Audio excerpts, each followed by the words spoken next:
We're doing the community forum here today. We have our auditor coming in at 10 after.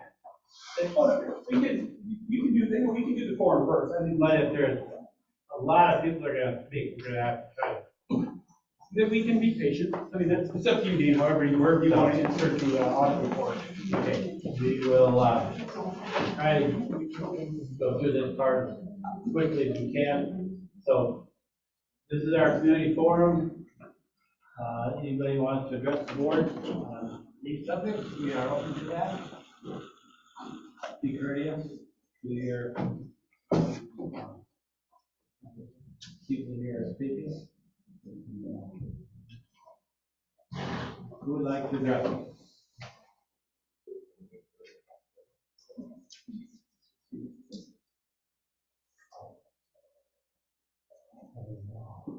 I'll go with it.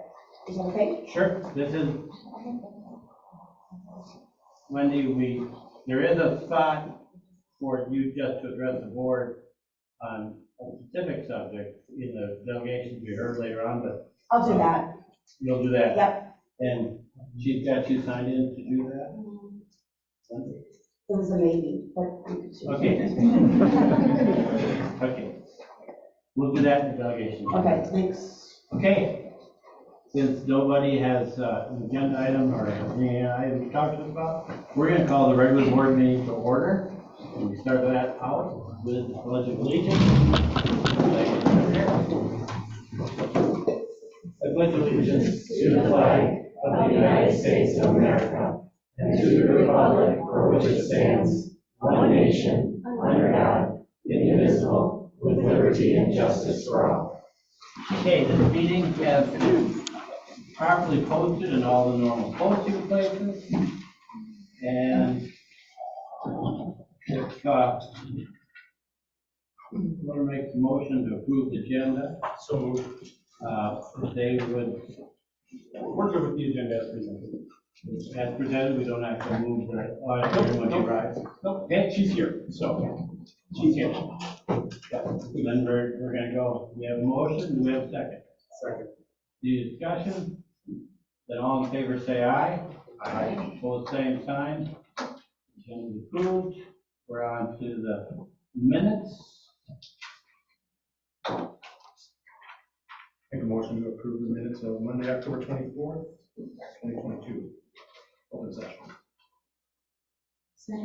Okay, we have a motion, a second, to approve the minutes from October 24th. Are there any additions or corrections to those minutes?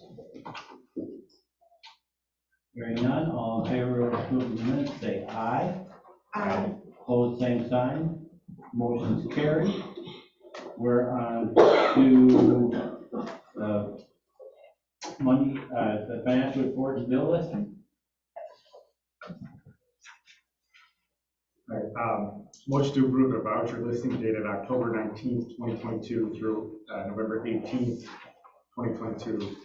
Payroll check number 883833 in the amount of $154.92. Check number 883834 in the amount of $154.92. Check number 883835 in the amount of $121.91. Direct deposit number 900058074 through 900058187 in the amount of $173,652.34. Direct deposit number 900058188 through 900058300 in the amount of $162,015.16. Direct deposit number 900058301 through 900058414 in the amount of $175,137.23. Wire transfer number 202200111 through 202200155 in the amount of $510,541.03 for total payroll of $1,021,777.51. Accounts payable check number 55555 through 55617 in the amount of $221,306.80. Wire transfer 202200138 through 202200143 in the amount of $5,888.40. Credit card transaction credit card transaction 102022 in the amount of $40,985.33. ACH direct deposit number 222300047 through 202300059 in the amount of $2,544.06. Total accounts payable of $270,725.49.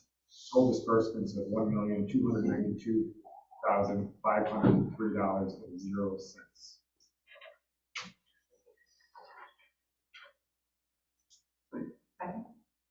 Okay, we have a motion and a second for approval of the financial report and bill list. Any questions?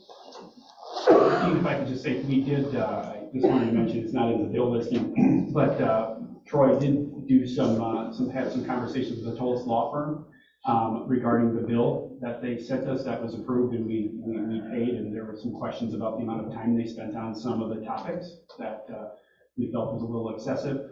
They did credit us an account, again, credit us towards future time, not credited into a bill, of approximately $600 or 2 hours of legal services. So just wanted to mention that.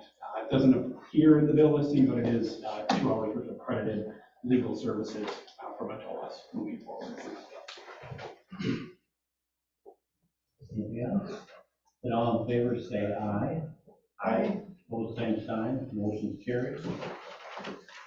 Right. To the audit. So I have Katie Riley here from Riley Hutter and Benton, our audit firm. So she's going to give a brief overview of our, well, maybe not even an overview, but give you the highlights from our fiscal year ending 6/30/22. Okay, if I stay seated here. So a little bit about the audit process. So we start back in June. We come out and do some preliminary field work. And once your year end is closed on 30th, we'll come back in July and finish up what we got to here on site.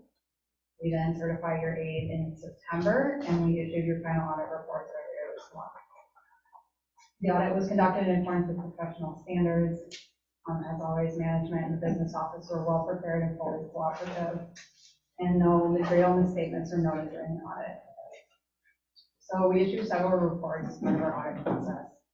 The most important being our independent auditor's report. I'm happy to say we issued what's called an unmodified opinion, which is the best opinion level we can get. So, yay to all of you. It just means that financial statements are fairly presented in accordance with accounting principles. Those principles were consistently applied. We did have to issue or implement a new standard this year for leases, which is put a lease asset on your books for your copiers and then offset a liability for what you owe for those future payments. So really no impact with that. Super high level operating results. Your general fund saw an increase in fund balance of $61,000. Your capital projects fund saw a decrease of $417,000 because we continue to make improvements around the school. Looking at your budget, really positive results there. Revenues came in slightly higher than budgeted, and expenses were right in line. So all positive things there.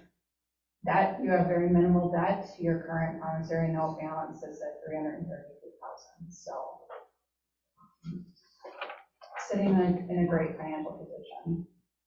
We then issued 2 other reports related to internal control. One is over financial reporting. We do have a finding there, and it's the same finding we have every year, and that relates to financial statement preparation. Just you rely on us as your auditors to prepare this giant 60+ page report and all the footnotes. Very common for districts across the state to have that finding. So we then also issue a report on internal control as it relates to your major federal and state awards. So these are the awards that we test. We don't test all of them. We do a list assessment and also test. I'm happy to report there were no findings there either. So overall, great financial position, great controls in place. Something negative were to be reported, it would be in that report for you to see. There's nothing there. So, any questions? You're still awake. On page 51. I think I did that last year. Yeah. Got that out of my system. Thank you. Thank you, Katie, to your team. April, thank you to you and Sophie and the team, to you and Jen. I know Nicole, all sorts of things, so thank you very much for working on that. So, thank you to working for the oversight as well. Thanks. Okay, we are to delegations to be heard. And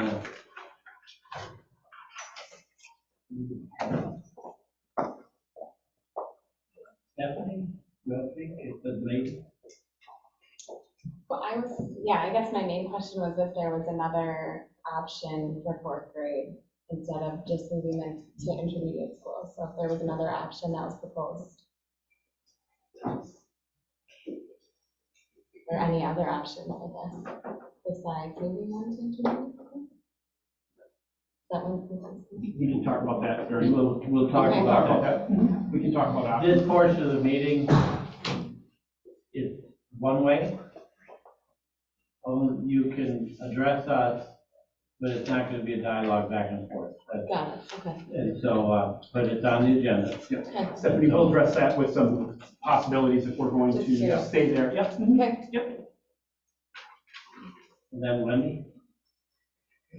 Yeah, I just wanted to, I wrote the board a letter last week, just sharing my personal situation and my retirement, effective January 20th. And I think I just really want to reiterate, and I hope parents read the email from me that I sent out this morning. I felt it was important to, I guess, hear it from me before the board meeting. But I did write the board, just requesting that I'm not charged the liquidation damages for retiring mid-year as I abided by the December 1st deadline, and I've been completely transparent in this process. As you all have been aware, I took FMLA leave to care for my dying dad. My mom was just diagnosed with breast cancer, and I really just feel like taking the time that I need to for my own family is super important. And to be penalized after 33 years of teaching and to be asked to pay $1,500 when I was asked to, just let him know by December 1st, and I did it November 21st, and I wasn't stringing anybody along. I was waiting to see what my options were with insurance because I need to work. And I just really hope that you will take that into consideration with all the time that I've invested in kids and families. Thank you. Okay. Okay. Jennifer, do you want to speak to us? I'll hold for now. I just wanted to put it out there in case there was something during the dialogue. I just didn't know, if anything changed now, so I'll hold Okay. on. Now I've got Brittany. Yep. It'd be like a dialogue with you guys, and if you want me to say it now or later. Yeah. Okay. Share Okay, what good. you have for us, and then, Okay. and then if it's pertinent to what we're discussing later, Okay, I would like to discuss then. I have a huge concern of why our staff is leaving. We have a lot of staff leaving. Specifically, last year was 5K. Every teacher was new. They were great, but they're still new. IEP department, we have a new one every year. I know we did a third-party questionnaire of why they're leaving, and I would like to know, what can we do to fix that? That's what I want to discuss. I think the survey is on the agenda. Okay. And then Katie. That's me. I'll hold to the fourth grade discussion. Okay. Just want you to understand, there won't be a dialogue. Right. Okay. It's on the agenda. It's on the agenda that we can discuss it. This is our part of the meeting. Okay, I understand. That's the way the meetings work. That's why we have the open forum in the beginning. So all of us should speak now if we have something to say concerning the fourth grade issue. I would, yes. Okay, and then you'll discuss it later. And then we'll discuss it. Okay, So I don't think, because a lot of us are new to this. Yeah. Okay, my thought in general is that the moving of the fourth grade kind of feels very rushed. I don't know that we heard anything about it prior to it coming up in October. And I did send you guys a very friendly email, so you saw all my notes, but generally to everyone else, my thoughts were, it feels like, and maybe there is a plan, but we don't know a long-term plan. And it feels like space capacity-wise, has there been an analysis of our existing space and being able to plan what space do we have to accommodate any potential growth of the future community, and accommodating the students that we have already coming into our school from the new development, and then rolling into the open enrollers. And I'm an open enroller myself, so here I'm jeopardizing my position, but in the end, I'm curious if a long-term plan has been put in place, space analysis, anticipating truly how many could be coming in the coming years. And maybe a report has been done, but Dr. Ruski didn't talk about any of that information in detail when you made your presentation a few weeks ago. So I think in the end, what I'm saying is we need more information to make the recommendation or not to move the fourth grade. I just feel bad for these kids or the teachers to be shuffling back and forth. And, is there a social or emotional or impact to their education in moving these kids to a grade, upper level grades where they may not be ready for that quite yet?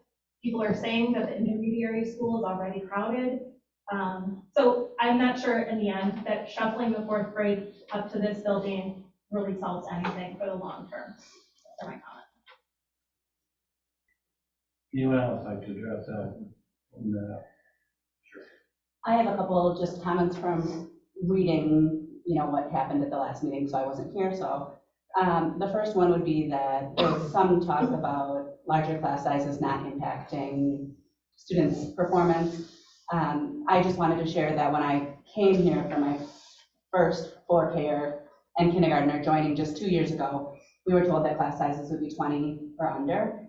And just 2 years later, my son's in a class with 24.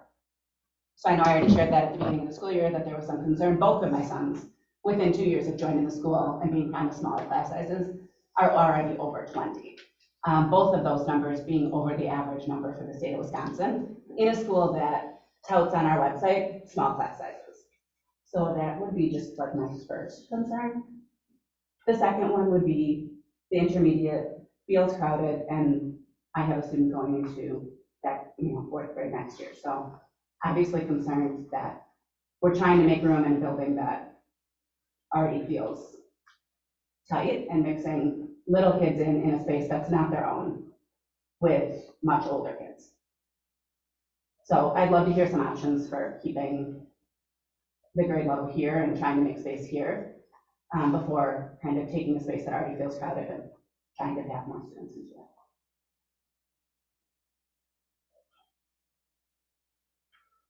Anyone else like to address this? Go ahead. Kind of to pick up, the intermediate school is very crowded already, and I feel like we're making a rushed decision. And most importantly, I'm worried that the decision is being made based on numbers and finances and money instead of what's best for the kids. So whatever the board decides, I just hope it's the kids' best interest at heart, not money. Anyone else? Hi, Jeanette Buss. My biggest concern, I have a child going into 4th grade, and reading through all the notes, I understand the need for space.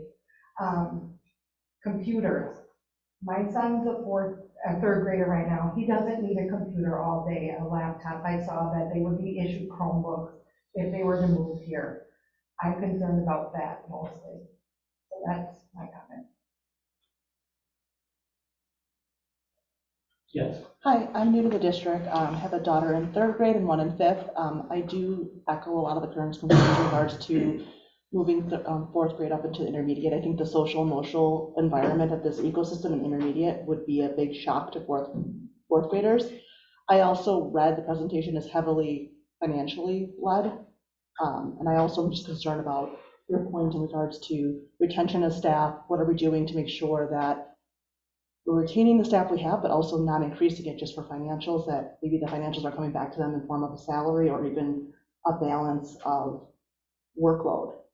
I mean, I am concerned as far as the primary having so many students, 200 more than the intermediate. That does seem not weighted properly, but we also have a lot of shared resources across both schools, and I don't see in the numbers of the presentation any plan to right size that.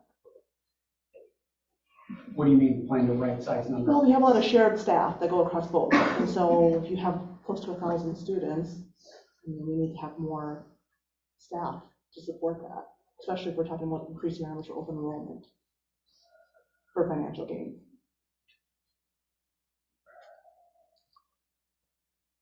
Anyone else like to address this?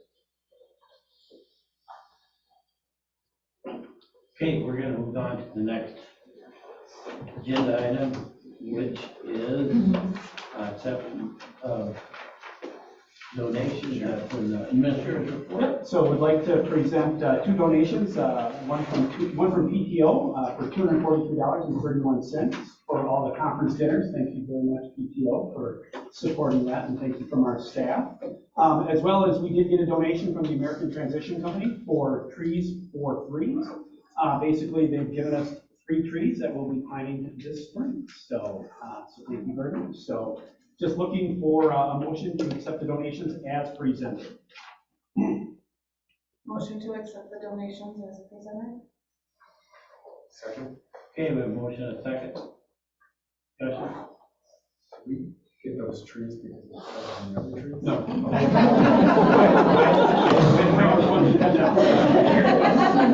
We did, that was ahead of this. Got it. Got it. So they were done. Yeah, no, I know, I don't even, I just, coincidences. Yeah. Okay, hearing no other discussion, all in favor say aye. Aye. Opposed, same sign. Motion's carried. We're on to personnel actions. So we do have presented Wendy's letter of retirement. Thank you, Wendy, for your 16 plus years and 33 years of education. Such many people, certainly has. So just looking for a motion to approve the retirement of Wendy Moss. Make a motion to accept Wendy's letter of resignation and retirement as presented and waiving for litigation damages. I didn't quite hear the end of his motion. Accepting the letter of resignation or retirement resignation and waiving liquidated damages. And waiving. Accepting the letter as presented. Okay. Do a second. Second. Do a second. Any discussion? I just want to say, Wendy, you've done so much for our community, so much. Every time we've asked for anything at all, PTO or you always stepped up for the kids. I appreciate it. I've loved every moment of being with those kids, and I've loved all of your kids like they were my very own, so it was a privilege.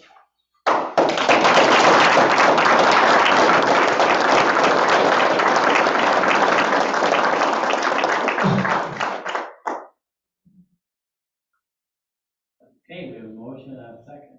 Any more discussion? For the record, the recommendation is, The recommendation is to liquidated damages. can you share why you come to that conclusion? We have, it's a disruption to our kids at this moment. And when I think about the totality, we fulfilled our end of the contract and our obligations. And again, it's a disruption. There's going to be some dollars that are going to be needed to hire, replace, mentor, and move forward for the rest of the year. And it's just a disruption to our kids from that standpoint. And again, not knowing what the labor market's going to be, I know we're not going to be able to get the quality of Wendy at this point of the year. And that's where my recommendation is coming from, is contract language. Is this just your recommendation or? Just my recommendation, just my recommendation, just my recommendation. Am I allowed to say anything? Not at this point.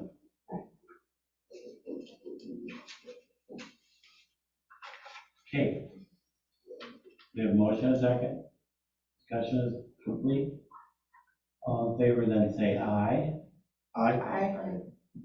All the same sign. Motion is carried.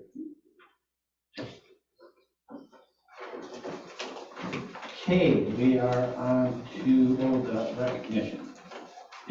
So we would like to present the staff who led our Lion King production. And again, who was able to see the production? It was just absolutely phenomenal. I've seen, probably well over 20 musicals in my time from a middle school standpoint, and even more from a high school standpoint. And for those of you, and again, I see a lot of parents who helped out with it, so thank you very much. But our 4 staff members who put so much of their heart, so much of their energy to make sure that we put our kids in the right spots and to make sure that they had a wonderful experience and gave them what I would say is more than what a middle school or intermediate school musical would be, certainly. What they were able to produce with our students and working with volunteers, coordination from costuming to the selection to the choreography just was incredible. And we felt it was very honoring and deserving, and I'm so happy that we have so many people here this evening to recognize Carrie Nemchek. You can stand up, please, Carrie. Right here.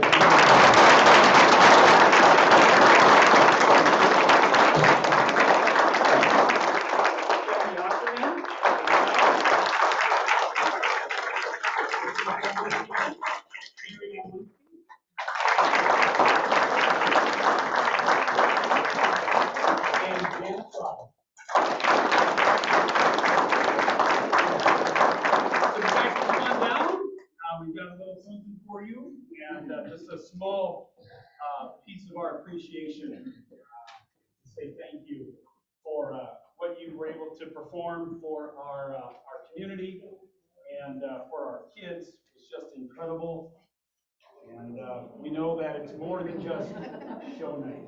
That's for sure. That it all goes into it. So again, thank you on behalf of our entire kids.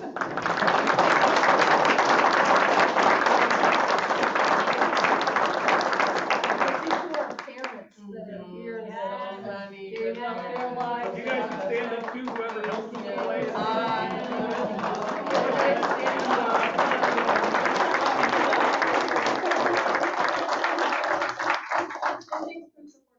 Thank you so much. Great kids. I won't ask you what you're doing next year. We're gonna go talk about that in a little bit. So there's 15 options written on the window, and one of those is our show for next year. When does it get narrowed down? Next week, I will erase one. Thank you for that. Thank you. Okay, we are now on to committee report. You don't have any, normally you have information for us. Yeah, we do. We do have one that we would like to give a presentation on some of the improvement work that we've been doing from a district level and some of the works that we've been using to help kind of drive that too as well. Again, for those of you that don't always participate or watch the student achievement committee meetings online. We just wanted to kind of showcase a little bit what our improvement is being driven by and the reasons why for some of the things that we're doing. Maria Kucharski, our Director of Curriculum and Instruction, has a presentation for us. So if the school board wants to come this way, I was just asking whether you had any other information for us. Oh, I don't have any other information for you. No. I'm hoping I'm as riveting as our auditor. Tough to beat, Maria. I know, it's gonna be really tough, but, thank you. I'd like to see everyone, even though I know you're mostly not here for me, but, you know, it's nice to see everybody.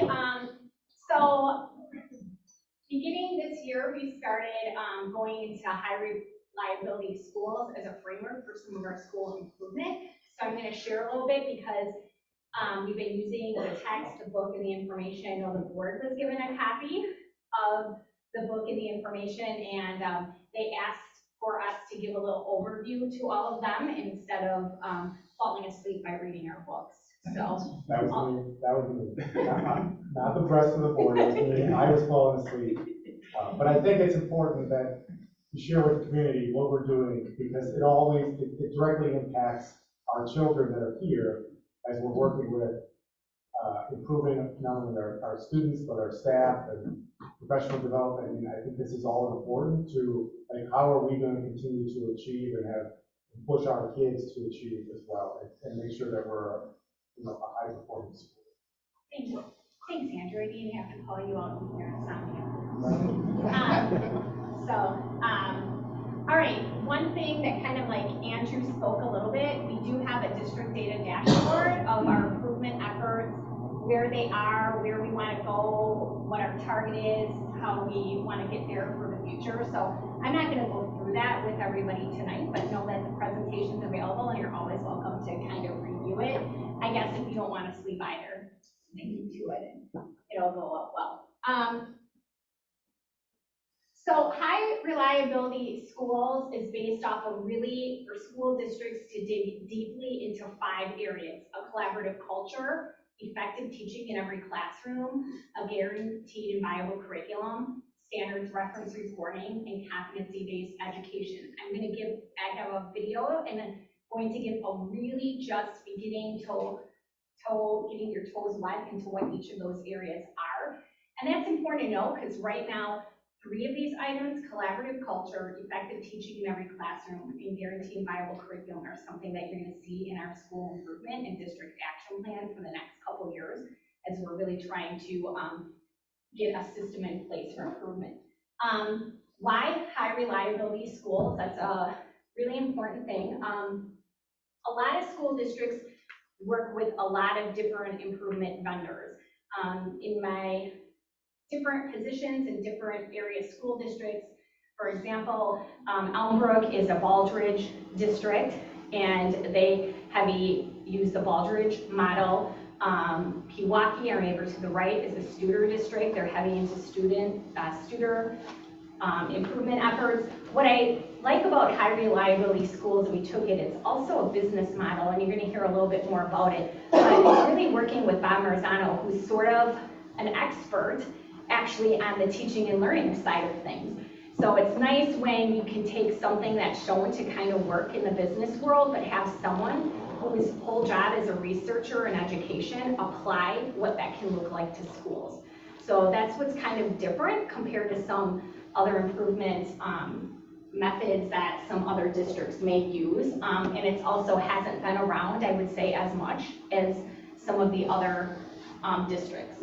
So, warning, don't look at the time on the video. I'm not making you watch the whole thing. Okay, it's gonna be snippets. So don't be like, oh my gosh, I came here for 4th grade and she's making me sit through it. I won't.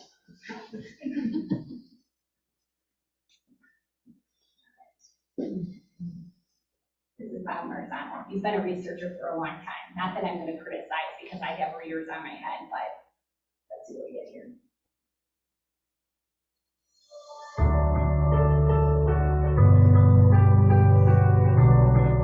The concept of high reliability schools is really a derivative of the concept of high reliability organizations, which has been out there for a long time in the business world. High reliability organizations The short description of them are that they are highly reliable in the sense that they don't make many mistakes, or more accurately, if they make mistakes, they clear them up very, very quickly. And the emphasis is on to make as few errors as possible in what they do. Classic examples are nuclear reactors. Just think about that. By definition, it has to be a nuclear reactor, has to be run in a way that not many things go wrong. Aircraft carriers, the military is very big on high reliability organizations. Air traffic control, you get the idea. Those endeavors where you really can't afford to fail much have had to become high reliability in nature. It was probably about 4 decades ago that people started talking about high reliability organizations, that concept and those principles being applied to schools. And I remember one of the theorists at that time basically asked the question, do schools operate from a high reliability perspective? And the answer is, in general, no, but it is yes for the bus schedule and teachers' pay. Which makes a lot of sense. If you look at how a school runs, it can't afford to make many mistakes with the bus schedule, nor can it afford not to pay the employees, on time and accurately. But once you got past those two endeavors, the schools in general did not and still do not operate from a high reliability perspective when it comes to student learning. Just think of that filter for a while. A high reliability perspective of student learning would be we make as few errors as possible with the learning of individual students. Now, the good news is that is very possible. We can borrow these concepts and protocols from the business world and actually transform schools into operating at more of a high reliability levels than they did before. The bad news is it takes a different frame of reference. It takes a different way of leading and managing an organization. To become a high reliability organization, you have to know levels of operation, and by that I mean that you have to know which things that occur in the organization are important, which are foundational, and then a level up from that, which operations, once you have these foundational operations in place, are kind of the next level of performance, et cetera, et cetera. High reliability organizations collect both leading and lagging indicators. Leading indicators means that these organizations know what they should be doing, in their building, in their plant. The operations that should be taking place. Lagging indicators means that they have ways of quantifying, measuring whether the things they are doing actually produce the desired effect. For example, let's go back to air traffic control. Air traffic control, an organization engaged in that endeavor, would certainly know what they have to have in place. A certain number of air traffic controllers monitoring certain sectors of the air, monitoring certain aspects of a plane taking off and a plane landing. Those are all leading indicators. Lagging indicators would be how many times the process of landing or having an airplane take off occurs without any air. And the lagging indicator will be the thing that lagging indicators will be the data that tells them whether they have to go back and change something. For example, if too many planes leave in a way that's dangerous, if too many planes don't have an adequate separation, after they've taken off, that kind of red warning bell lights up and the bells ring. And this is all a metaphor, of course. So they know what the operation should be. They have data that they collect on a systematic basis, and they have measurements that tell them when things might be going awry. And they're very good at forecasting. It's okay right now, but if we continue at this pace, something bad's going to happen down the line. They have what we call critical commitments, things they know that have to be done. They just absolutely have to be there, and that would include both, things they do and also expectations about we do not let ourselves fall below this point in terms of planes taking off with adequate space between them. And once we fall below that point, then we do something about it. Finally, they are very good at continually collecting data. We call it quick data. It's not always a report they're looking at. They're constantly monitoring, just little things. And of course, this is a leadership function. Those are the defining characteristics of a high reliability organization and the defining characteristics of a high reliability school. Now, there are probably many approaches to how you make a school highly reliable. What we've done is to identify 5 levels of reliability. And these levels are somewhat taxonomic in that the first level is foundational for the second foundational for the third, et cetera, et cetera. Let me go through those levels briefly. Level 1. Level 1 is a safe, supportive, and collaborative culture. Actually, a little while back, we just used to say a safe and collaborative culture, but we've added the term supportive, even though you might say that it's kind of implicit in the term safe. And here's what that, now this is obvious, if anybody's been in education for a long time, schools have to have this, it's foundational, safety, support, and collaboration.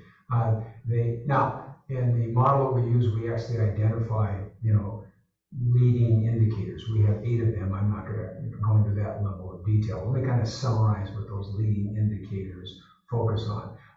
You can summarize the intent of leading indicators by asking questions about your school for each one of these levels. At level 1, the questions would be, is the school perceived and actually is safe? Is the school perceived as safe, and is the school actually safe? And both are important. Actually safe means that, bad things don't happen, there are not fights, there's not a lot of chaos, and you can collect hard data on that. But is it perceived as safe? And that means perceived by teachers, students, faculty, the staff in general, and parents. Another question for level 1. Do teachers collaborate to address curriculum, assessment, instruction, and student achievement? Foundational, obviously. And actually the PLC process, the professional learning community process, is critical for level 1. Do all stakeholders have opportunities to participate in and provide feedback about the work of the school? And finally, are appreciation and support taking place? For everybody, that means students, obviously. Does the school function in such a way that students say, gee, I feel appreciated and supported here? Does the school function in such a way that the teachers say, I feel appreciated and supported here? And does the school run in such a way that the administrators say, gee, I feel appreciated and supported here? Let's go to level 2. Level 2 is effective teaching in every classroom, and it means just what it says, that as much as possible, the school operates in a way that it not only has competence in every classroom from the teachers, but it is continually upgrading levels of competence. Now, again, there are a number of indicators here. I'm just going to summarize those by some questions you might ask about your school. First one, how is effective teaching defined in the school? That's foundational.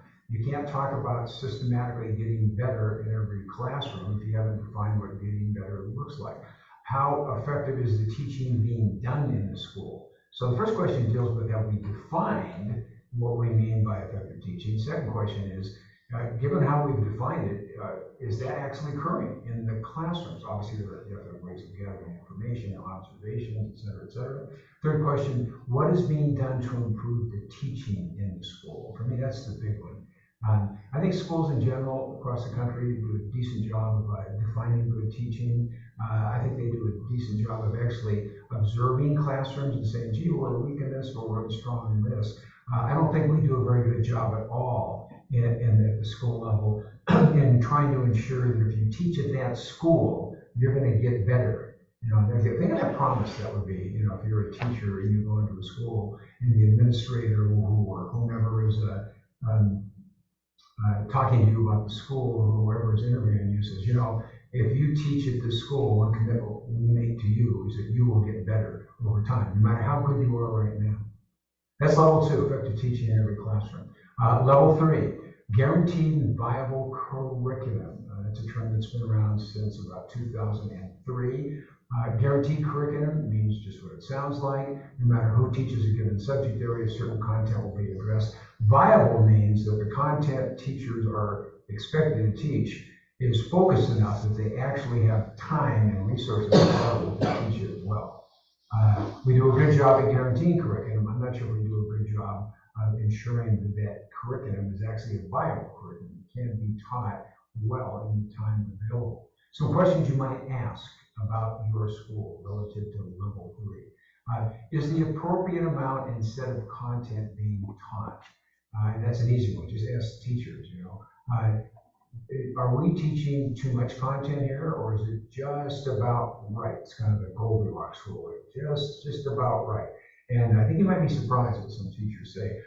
Just a guess, I'll hazard a guess. In a lot of schools, teachers will say, no, it's still way too much. I can't do a good job at the content, and I'm expected to teach because I don't have the time. Second question relative to this level. Are students learning the content? Quite an obvious one. Are they learning it? Kind of embedded in this is, well, how are we measuring that? Are we only looking at end-of-year tests, or are we only looking at interim tests? What's the place of teacher assessments, classroom assessments? How do grades fit in here? Third question relative to this level is, what is being done to help students who aren't learning the content? And I've seen big breakthroughs in the last 20 years on just the actual identification of those students who aren't doing well, and making sure they have additional resources, time, practice, to learn those. Obviously, things like response to intervention come in here. There are many programs and practices that allow us to do a good job at this question here. So level 1 is a safe, supportive, and collaborative culture. Level 2 is effective teaching in every classroom. Level 3 is a guaranteed viable curriculum. All right. So he gave, I think, a pretty quick and kind of hopefully easily to understand kind of what those first 3 areas are, and kind of the work that we're beginning to do here at Merton. Hopefully some of the words for student achievement and some of the board members are things that you've heard from me as curriculum director. I know I get really jazzed up about these videos. For normal people, maybe not so much. But my job is curriculum, teaching, learning, and assessment pieces. So this is kind of the heart of schools and the work that we're doing. So hopefully my last 17 months or so, getting to know Merton more and the work that we can continue to do to for all students is in there. So he talked about collaborative culture, some things that you might have heard from him and heard even from our primary principal, Rebecca Stein, today when she gave her continuous improvement update, is really working with our teachers at beginning to shift into professional learning communities.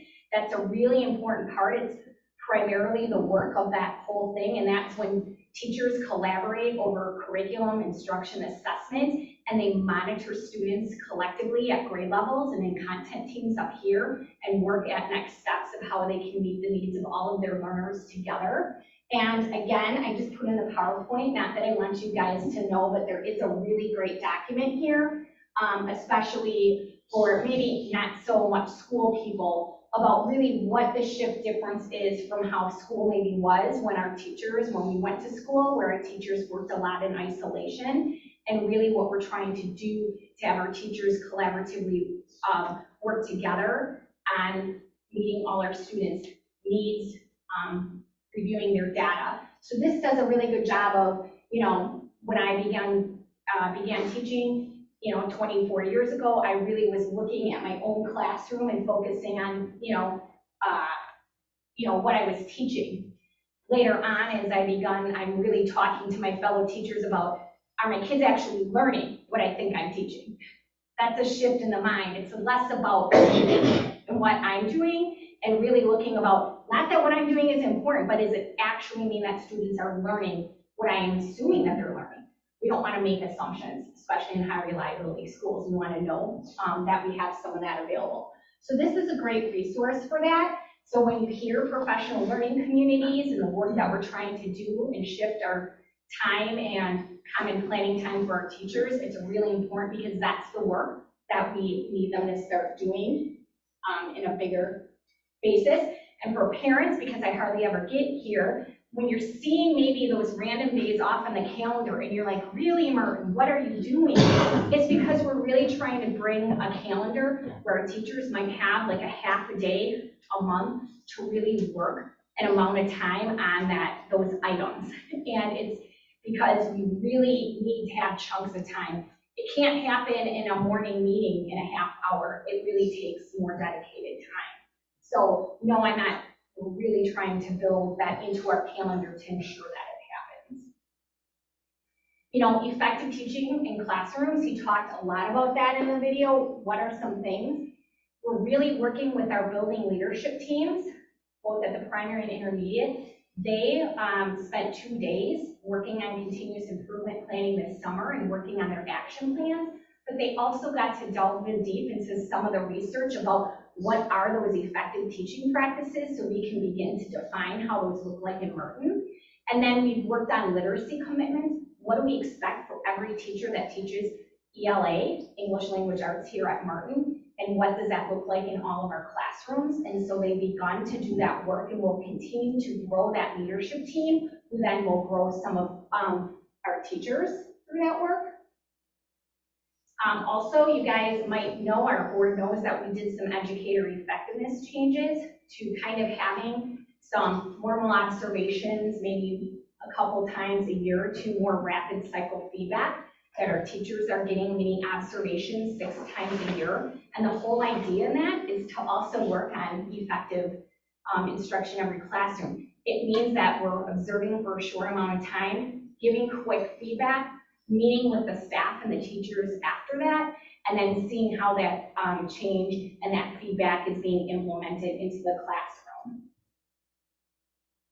Guaranteed and viable curriculum for our student achievement especially. I think I've been saying this like for my full 17 months here, that this is something we're heavily working on, which is it shouldn't matter what, I'll just pick any grade, 3rd grade classroom you are for mathematics. There are certain things that are so important that every kid is going to get.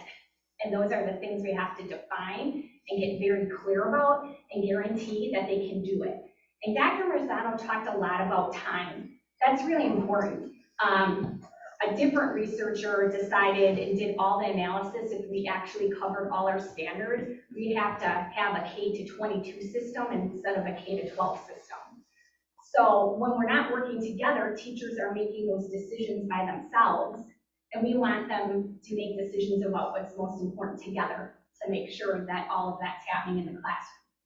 I know that requires more time. So some things that we continue to work on. And I just kind of remind everyone, curriculum is a process. You know, we're doing something new in social studies this year. We have something, but as we're delivering it, we might say, that lesson didn't work well. That lesson landed great. Let's remove that. Let's make that better. Because curriculum is always something that's, you know, flexible, yet we want to make sure that we're talking about what we're doing together. And I'm just gonna say the last part that I think is the most important in a guaranteed viable curriculum he talked about is RTI, our language. RTI stands for response to intervention, or for here, it's a multi-level system of support, MLSS system, and that just means how are we supporting all of our students, maybe who had many opportunities to learn something and they're still struggling, or on the high end already know it before they get to that unit, and how are we meeting their needs moving forward.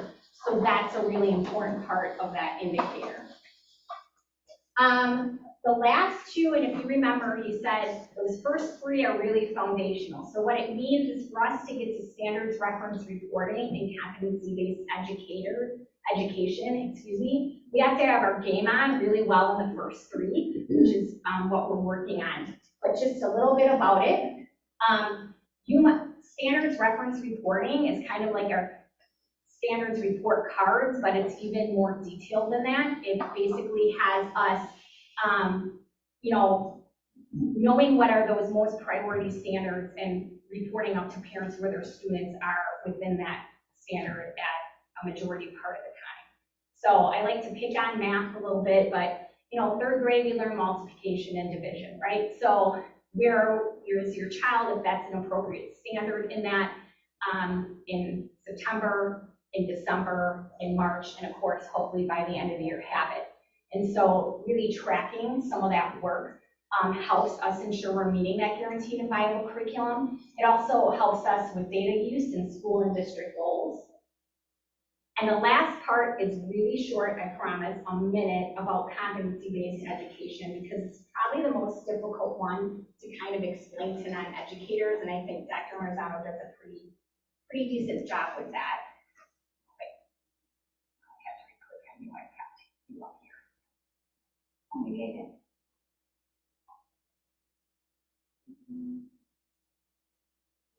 Provide equitable, good education means that you also add the proviso that, and we don't allow a student to go on to the next level until they've mastered the level before. But along with that, we also allow students to move ahead at their own pace. Huge paradigm shift in education. We've been talking about this for a long time. It was tacit in the education platform of President Obama. You heard it talked about quite a bit in terms of we're not going to just honor seat time anymore. And seat time meant, hey, high school level, if you spend 180 days in this class and don't cause trouble and get a D, we're going to move you on. That's seat time. They showed up. Competency-based means no. You have to demonstrate competence in each one of the important competencies. So questions you might ask yourself to see how well you're doing at this level if you're trying to create a competency-based system. Are students allowed to move at their own pace? Are students required to master one level of content before moving to the next? And are systems in place to prevent students moving too slowly or lagging behind? So that's hopefully a little bit more on that one in particular. So just overall, that's a little bit around how we're trying to move our improvement efforts here at Merton, why we put in things like the iReady assessment for all of our students K through 8, how we'll be putting in some other assessment pieces in the future, our 8th graders to the pre-ACT in the month of November, and that's a real important change in our transition to Arrowhead. And for the first time, Arrowhead will have data on students coming in from all of their feeder schools, so they can begin to do some school improvement work of their own and have some common data. And Arrowhead also has chosen iReady as one of their tools that they give to some of their students in their assessment, so we'll be doing some collaborative work with them on improvement efforts in the future. But, you know, super exciting work. The book doesn't quite put me to sleep, but I'm totally excited about this nerdy stuff. But that you should see some of this work come from the board, from what you're seeing in action plans improvement and in our acronym sheet, everything that we have and why we're doing the work. So are there questions from board members? Because it's a board agenda item that I couldn't quickly answer. No, I just want to say thank you for that. I'm a visual learner. It was very tough to read the book. It's not a slight on your profession or curriculum, but it's, I think we're lucky that we have you, that, I mean, this is your passion. I mean, this is what keeps you out, and that's, I mean, for our district, I think that's awesome because, you know, you dig into this for us, us parents and us community members. You know, we're working on, you know, aligning our curriculum to state standards where we weren't before, which again, that kind of all works to benefit of our kids in here and what they're doing. I recognize everybody came here for something else, and I appreciate you guys sticking around for this and listening to this. This is very important. I know it's high level. I know it's kind of at the same time in the weeds and the blocking and tackling of what we're doing. But as much as we owe it to the kids to improve them, we owe it to our staff too, to be a destination where, to what they said, you know, we're going to work on improving you in your profession to make you a better teacher, make you a better person. And I think that's important, just big picture on what us as board members and administrators are doing. And that's a message I think it's important that folks heard, and now it's recorded, and hopefully people will tell their friends, you gotta see this section, it was really riveting.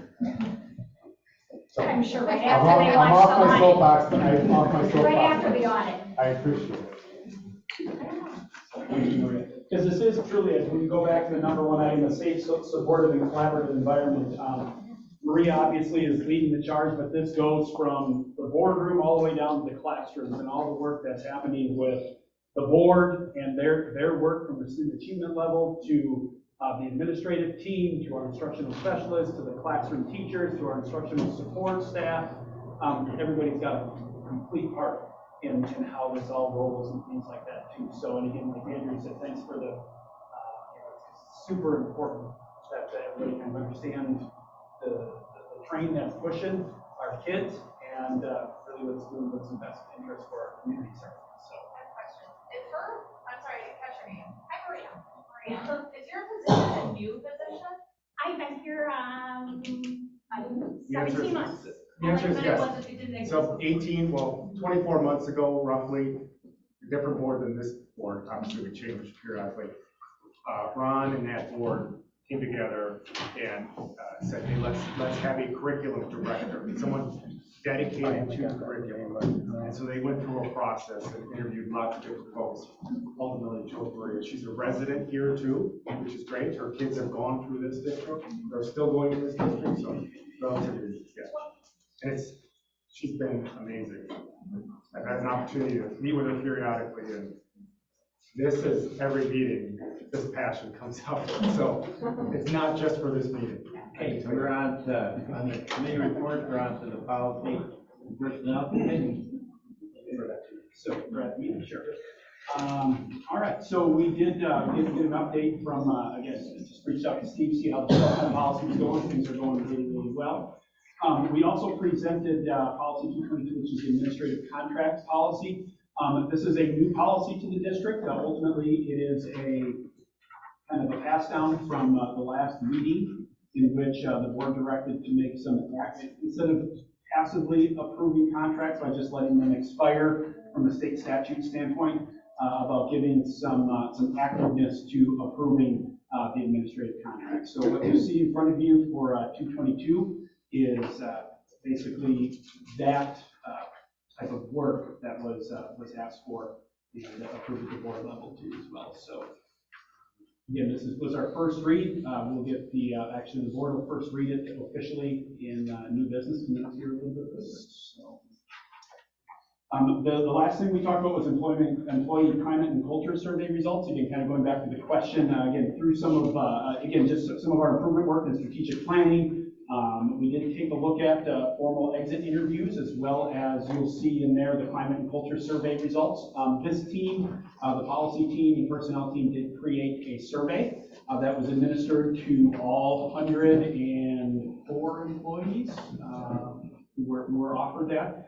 We got about a 60, I think we got 63, 67 responses, so a good response rate. But you can see there that, again, the qualitative part or the quantitative part is there, and we did have a few common themes that we did kind of see and that we're going to continue to address from a standard, either a strategic planning. I know we taught strategic planning, but we took a look at kind of some big buckets, and one was compensation came up as well, which is not atypical at all from the standpoint. And again, these are all kind of things too. We talked about the question that came about is why are people leaving? Why do we have so much turnover? Well, we have retirements, but we also do have some individuals who we may ask to leave as well. But then ultimately, there are some people's choices that they do make. And again, when we take a look at the climate and culture surveys, it does mirror some of our exit results too as well. Whether to talk about trust and the trust or lack of trust and lack of professional trust that we have within our staff. Again, this is from an administrative standpoint as well as a board standpoint. Taking a look at communication, how we communicate with our staff. And again, and some staff members have highlighted the need for different communication, more communication, better communication, more openness, honestness as well. Another piece was, in kind of as we start to kind of do some improvement work, is looking just at students as data and not having some of the fun things that they used to be able to do. And again, as we take a look at from an achievement standpoint and really trying to move forward and really kind of getting into more data and taking a look at each individual child, their data, again, not looking at a child as a data point, but taking a look at trying to move every child. And we'll talk a little bit about the Student Achievement Committee and really our moral imperative about moving children 1 year's growth in 1 year's time. And that is new, and again, for the last 2-3 years, we've really taken a look at some individualization of student data, and sometimes that feels a little bit heavy at times, but again, it did come out about students being looked at as data instead of kind of educating that whole child piece too as well. So again, that's some launching points for us to continue to have conversations with staff. And then ultimately, we want to take a look at the climate and culture and the environments of both of our buildings as we take a look at, how we can really take a look at, because we did break out the data, as you can see, between primary and intermediate, teachers and support staff, and taking a look at each individual environment, the primary school and the intermediate school. Obviously, Mr. Newcomer is fairly new, but again, kind of looking at the data and working with our administrative team, and then them working with their building leadership teams too, to collaborate and say, hey, how can we make a positive climate and culture here? Because we know that positive climate and culture keeps people working, and we want to make sure that we can meet the needs of all of our employees the best that they can, both personally and professionally. And then ultimately, it comes down to work expectations too as well. Again, where's the work-life balance? Education is hard, and how do we continue to create an environment that people can continue to do both and feel like they can do both too as well. So those are kind of the big buckets we talked about: compensation, trust, professionalism, school environments, primary versus intermediate, how they look, students as data, and then ultimately, how do we continue to communicate at a high level with our staff so that they feel whether it's appreciated, informed, part of the discussion, part of the information that's going on too as well. So again, that kind of encompasses a little bit about what we're trying to do is we do want to retain the best we possibly can, certainly. Because again, we know that turnover does cause a disruption. It certainly does. We see that every day whenever somebody comes in or a teacher's out for whatever reason. It's not the same as a teacher. So I think that kind of encompasses a lot about what we talked about. So again, some more action steps. Again, really surveying our staff and obviously taking a look at the compensation board as well. So there's some things we'll continue to take a look at. Okay, is there anything else on policy and personnel committee? No? Okay, then we're on to new business. Give a quick update on the Student Achievement Committee. I think that's also part of that too as well. So we had policy, and then we also had student achievement. That was right before that. Okay, I think it's on the agenda. Just wanted to, again, kind of as the main part of the agenda was we did have the public release of the report cards. So again, we did see as a district some significant growth. So again, to kind of highlight some of the work that we've been doing, all the way from the target groups to our overall student achievement. So we did push that out to the entire, to the parents as well. So hopefully you got a chance to take a look at that. A quick look at the calendar. Again, we'll take another look at that and discuss that a little bit more in detail. The math and the ELA review, again, this year, again, as part of our continuous improvement, and we take a look at data, we are going to be reviewing a new mathematics curriculum from a K-8 lens, and you'll see some process there, as well as the 6 through 8. Again, the reason why we don't do K-8 mathematics and K-8 literacy in 1 year, a math adoption will be a lot for an elementary teacher who teaches all of them. Right, Jeanette? Yes. So that's why next year we'll tag into K through 5 reading as well too. So, and then finally the continuous improvement update, again, kind of mirroring what Maria said. Becca presented on behalf of her building leadership team, because again, this work does not happen in isolation. It doesn't happen in our administrative team meetings. It doesn't happen. It happens with the people that are really doing the work. And again, she presented, basically outlined the primary school's 5 big aspects of the high reliability schools. And again, you can see that linked as part of the agenda and things like that. So I'd encourage you guys to kind of see what it is, what you've heard from Dr. Marzano in the very high level, and you can see how Merton Primary and Becca's team is implementing that type of work. And this is our 2nd year doing that too as well. So again, that's a real life example, and you'll see color codings of on target, behind, and right on, and things like that too as well. So again, that would be something if you wanted to put things in context. You can see the primary school, and then ultimately we do have a district improvement plan, and then each building also have improvement plans that support that district plan as well. So fun stuff. That's what we do. So, all right. New business? New business, okay. Information and discussion around possibly moving fourth grade to Merton Intermediate. It's a discussion item, there's going to be no action taken this evening. Is there any more information that the board would like collected from the administrative? Did you want me to kind of highlight a couple of the things that were commented on in the, Yeah. in the delegations we heard, if that's something That'd that be you great. want me to start with Okay, that? I'll I put it out. kind of wrote some things down and things like that too as well. So, and again, a couple things is we do, again, I don't want this to, and again, no matter what I say, this is truly not just a financial reason. It's a piece of the puzzle. It's part of what we do on behalf of all children, because obviously finances are part of what we need to do when we run a business. But my recommendation does come from what I feel is in the best interest of our district, as well as, again, I would not make a recommendation that I do not feel strongly about as it relates to the ability of our staff to transition our fourth graders into a new environment as well. We do have options at Merton Primary, we certainly do. Again, as we think about the spaces in Merton Primary School, again, by moving Merton Intermediate, or by moving fourth grade over here, it really frees up 2 classrooms for us over there. We do have options to create or free up 2 classrooms that we do have. That would be doing some creative things. It would be basically walling off all of our open areas. When we think of walking down the fourth grade hall, like we talked about in the map, we have some areas that we can create little offices and some intervention areas. We do have the first grade large group area that currently houses our indoor rock wall that PTO generously gave to us. We can keep that rock wall, but we can petition and basically wall off that area to make 2 different types of learning environments. One would be a sensory room, and that's where the rock wall would stay. It would stay up, and that would be accessible for students, whether it be for special services through special education, OT, PT, could be used for those indoor rainy days for kids to access that rock wall or any type of sensory things that they might be able to do. So we could, if you think of the art room, you can think of that visually, we would split that in half, or thereabouts in half.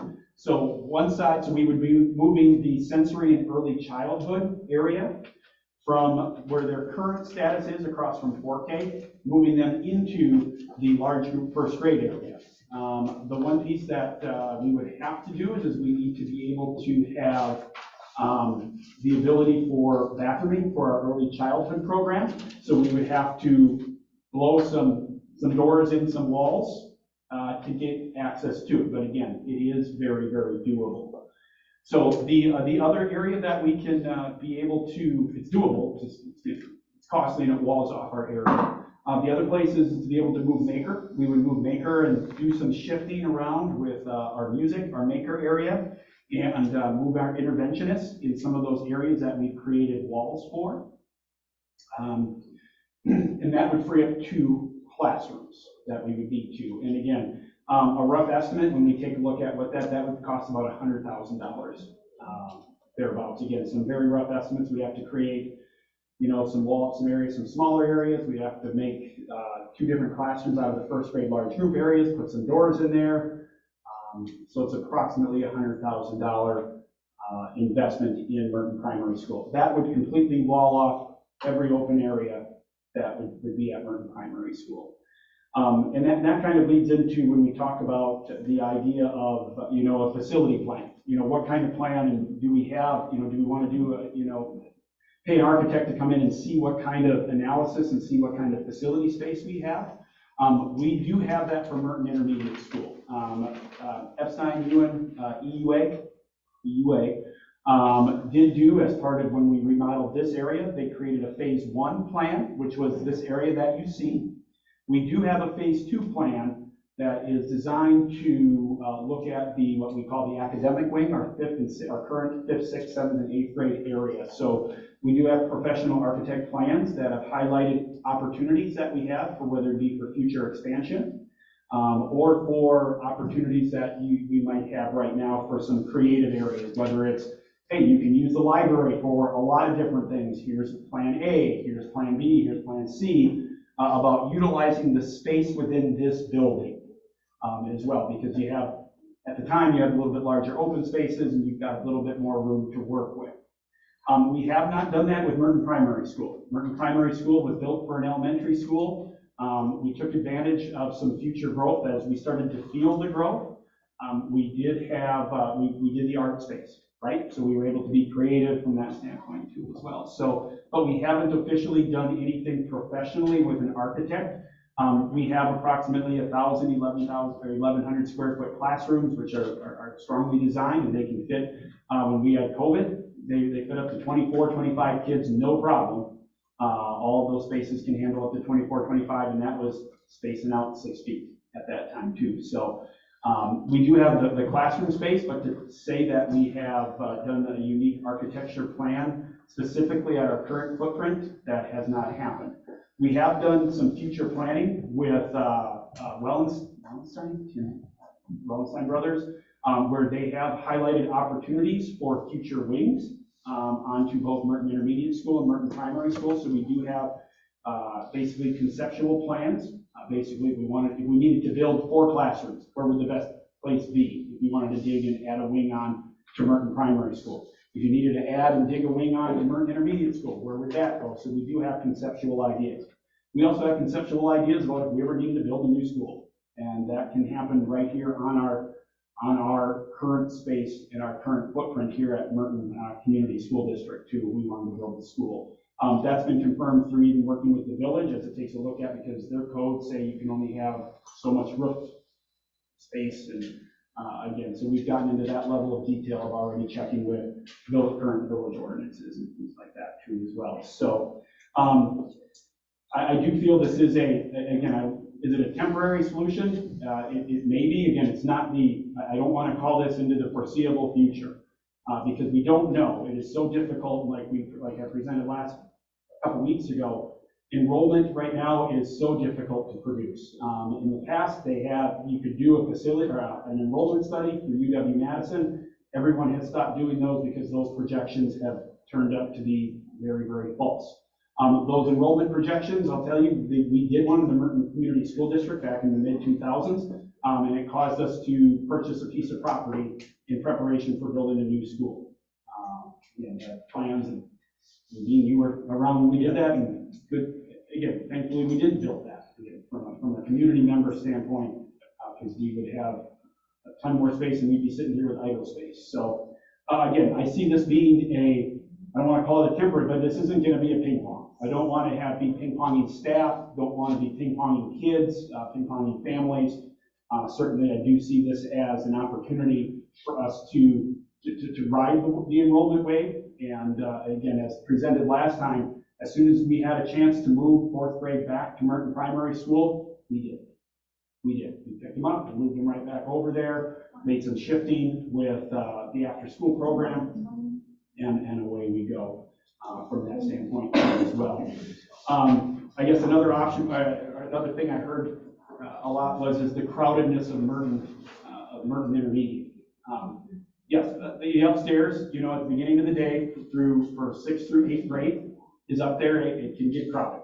I mean, I'm not going to tell you we have, close to 260, 70 kids up there, trying to, and that happens at the beginning of the day and at the end of the day.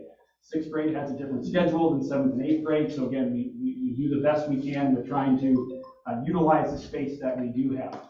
4th grade would not go upstairs. Again, so 5th grade right now has its current footprint by itself downstairs. And so 4th grade, the crowdedness of upstairs, I feel, again, 4th grade is not impacted by that crowdedness, if in fact we would bring them over to Merton Intermediate from that standpoint too as well. So again, to say when we take a look at back some enrollment projections or what we've done in the past, we used to have 240 kids in that hallway with 5th and 6th grade.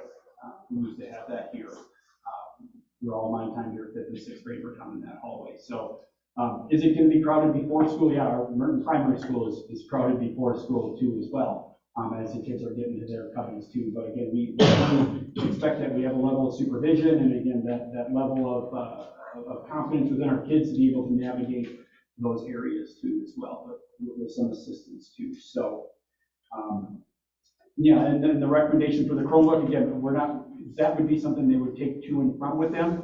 We wouldn't be asking our staff to utilize them any more than what they already do. Again, because we are literally picking up our 4th grade curriculum and just placing it over here. So whenever they would use a Chromebook now for whatever lesson it is, they would have that. And again, that's something too that I wouldn't say if that's something that the board wanted to say, hey, let's not have 4th graders take them home, let's keep them here like we always do. We just would have to invest in our infrastructure with some more power. And again, nothing that can't be solved, it just becomes a little bit more costly, which is fine, to be able to do, and those are one-time purchases as we take a look at that too as well. So it is, again, there's a whole bunch of things that continue to go about this, and again, I don't want this to feel like it's a rushed decision at any point. Again, we have been talking, when I say we, again, I remember, I'm not going to put Tracy, it's like, with all this building going on, what's the plan? And that was last spring. I've addressed this with our staff back in the springtime too, at the end, to say, hey, we are going to have to address the growth within our community because we're starting to outlive Merton Primary School. And again, we tried to handle this with kid gloves, even with our staff. I've had personal conversations with 4th grade staff, personal conversations with 5th grade staff.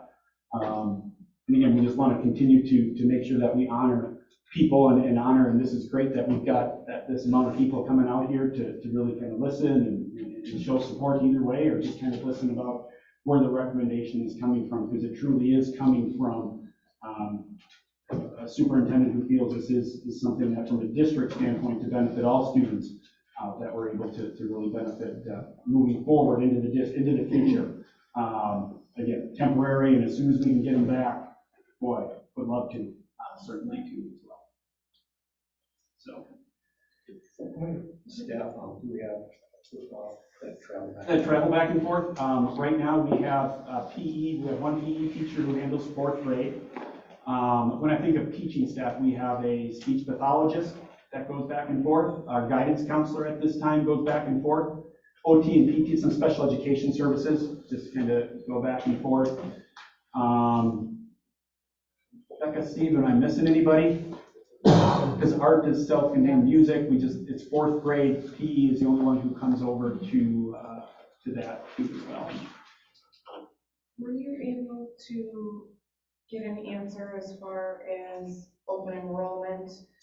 We've received some emails, so if someone currently has a child open enrolled, what does that mean? Sure. So younger siblings can be automatically accepted. So state statute does allow it that once a child is in, that their younger sibling or older sibling, any sibling I should say, is allowed access through open enrollment as well too. So the other piece that was investigated was what's called a tuition waiver, because one of the concerns about open enrollment is somebody who wants to access open enrollment who's building a home, right, and wants to start their education with us.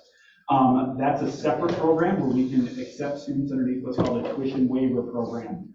Ultimately, it's the first 9 weeks. It goes in 9-week segments. You work with the family. Again, depending on the timing of it, you just have to work with, again, that would be a paid tuition every 9 weeks. So if you're in week 8, it's free.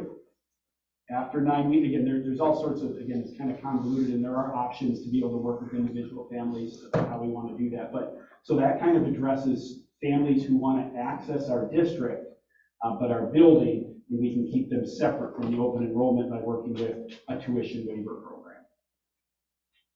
Can I address a couple of things? Yep.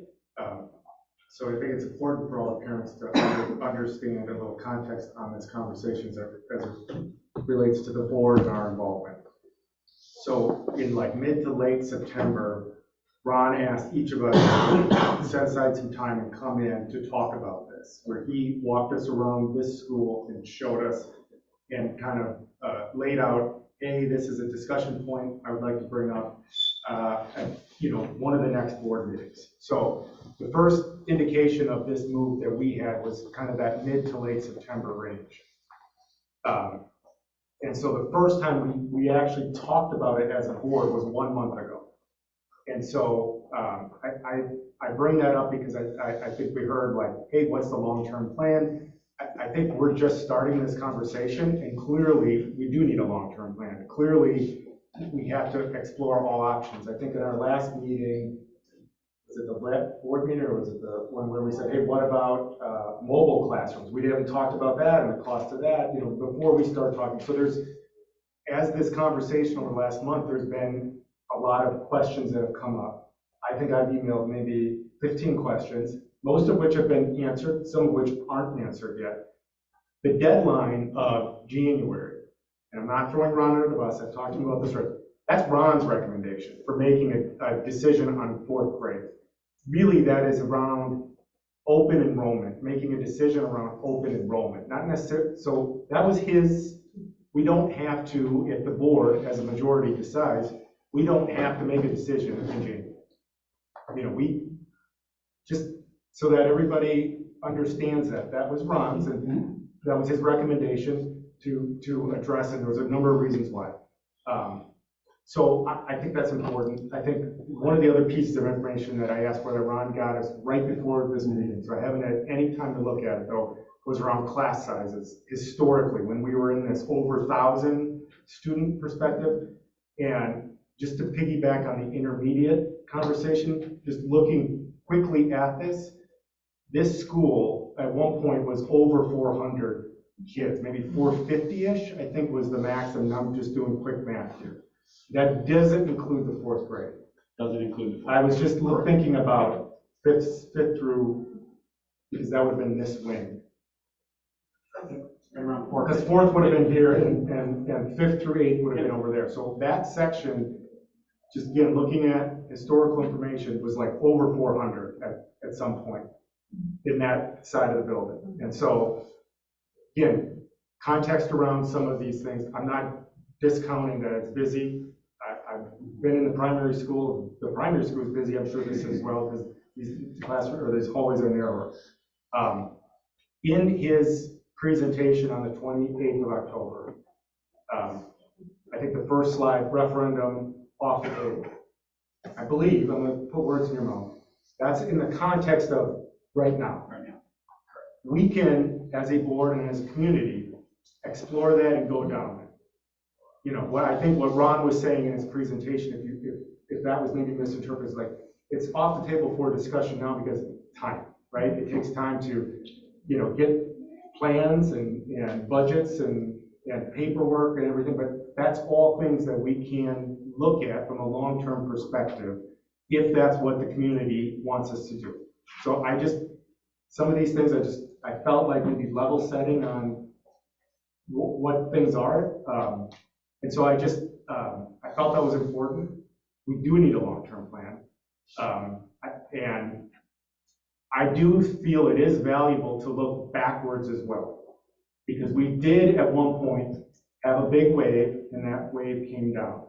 And I think, again, one of my questions were, what was, the prior 5 or 6 years after kind of the wave, and we were in that kind of 7-ish, 800 range of total students. Yep, total students, we were actually, we had our peak in 09-10, which was 1,062. I said 1,156, I had that in my mind, and it was 1,062. We hit our low point right around 750, 800, right around 750, 800 kids. Yeah. Yep, 750-ish, right around there. So again, now we're riding the wave back up. And then the last piece I'd want to just context is, if you look at the last 2 years, the data that April has put together for us, our new residents, we've accepted, or obviously we've had 65 new kids come that are residents, and we've only had 19 open enrolled students. So that's 3.42, residents for every one open enrollment. So open enrollment, in my opinion, I'm speaking just for myself, open enrollment is not driving the problem of getting crowded. It's, everybody drives around, everybody sees all the basements and the houses. So it's really resident growth if you look at that. And so I don't disagree. It's hard to project the future, But I think to be conservative, we have to project the future, that we're going to have growth from residents here. And so we can control the open enrollment as a board. If we choose to decide that, we can make that decision very quickly to say, 0 if we wanted to. But really, looking at those numbers, for every one open enrollment, we added over 3 resident children. One of the things that Andrew asked is, Ron, how many of our open enrollees become residents? And that's one of the things we're tracking, because of those 65, how many of those? And that's a number that we're going to be trying to track, is who started as open enrollment and turned into a resident because of the building process, the anticipated move into the district. I said that was my last thing. One more. I think 2 more things. Nope. I think what we're also missing here is we at the end of that very long board meeting or community meeting workshop, we had a brave parent step forward and talk about special education needs and kids in special education. And so then we agreed. And we have taken space over the last few years from our special education. And the data that Ron and the team's right, those needs, those numbers have gone up these last few years. Those are resident children that we, have to address. And so we've taken space away. We've got to, if it's a difficult decision, we've got to address that as a board and as a community. That's not an unreasonable thing to think about. And so we need to think about that for those kids as well. And so when we're having this conversation, I think it's important we keep that in mind too. And I haven't had the opportunity, just from travel and being busy, to come to see what the spaces Ron is thinking about developing and what those sizes would be relative to what did we take away. But I want to look at that in the context of this discussion. The very last thing I will say. Heidi Jones sent us an email. She spoke at that workshop. We always, and I'm not endorsing anything, I'm just saying, we always say we have great teachers and we have great staff. And I hear your concerns. But we also have really great teachers and staff here that I think, and we have an administrator here that is highly attuned to the concerns that parents have. And I think we have to also, in this conversation, give credit to them to be able to say, will this team at this building be able to help alleviate some of those concerns that we have as parents about moving kids, if we have to, whether it's this year or next year, depending what this looks like for our district. Will that team be able to help bring these kids over here and make it a safe, a secure, a reasonable transition where fears of parents and kids are alleviated? Won't ever be perfect. Nothing's ever perfect. But we have staff and they're aware of all these concerns of parents. I've had a nice conversation with Steve on this and Heidi as well. I've traded emails with her. So we also need to trust them in some of this conversation as we're thinking about this on what they can do to help us and help alleviate concerns that parents have. I believe that. I think we do have great staff, and I think we're all highly attuned to the concerns, and they can help in that, alleviate that. Okay, I'm not as long-winded, sorry. But my thing is, I 100% believe in the teachers. Like, they will help us put it through. The things that we haven't really talked about, I think, is that when we look at the past, it's important to look at the past, but the space is different than we had in the past. And I think that's a lot of our concerns, is that when we were here, we had a special wing for the kids. Now they're all going to be in the same spot. So that is one of, I think, from listening to parents, is that one of our bigger fears. Again, the teachers are wonderful and they made it work multiple times, and I have no doubts that they could do anything with, if we had to bring all those kids over here, I think they would find a way. I had took the time, I wasn't traveling, sorry, but I have walked the buildings, and for special education, we would actually be giving them, for the second one, we would actually giving them more space, more opportunities. It would actually help with special education by keeping them at the school and talking about that second option. And then one of the questions that were brought up by the community tonight was the class sizes. Could you talk about, like, we open up 2 class sizes, even if we move the kids here, it opens 2, or even if we open 2 at the primary, what does 2 classes do for us?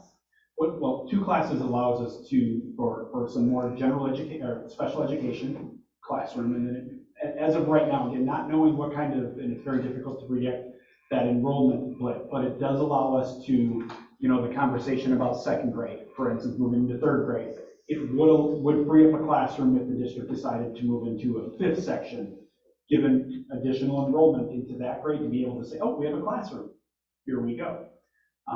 So that's really allows us to be flexible with enrollment needs, as it's not because again, if enrollment continues to go, those 2 classrooms may get gobbled up by just general classrooms, right? Because if we have a flip if we want to make 2nd grade into 5 sections, what happens if, like this past year, what happens if with 5K? Right now we have about 80 4Kers, just under 80, 78, 79, whatever it is. We typically, in a typical year, only get about 15. And so that puts us down under 100, which would be 5 sections.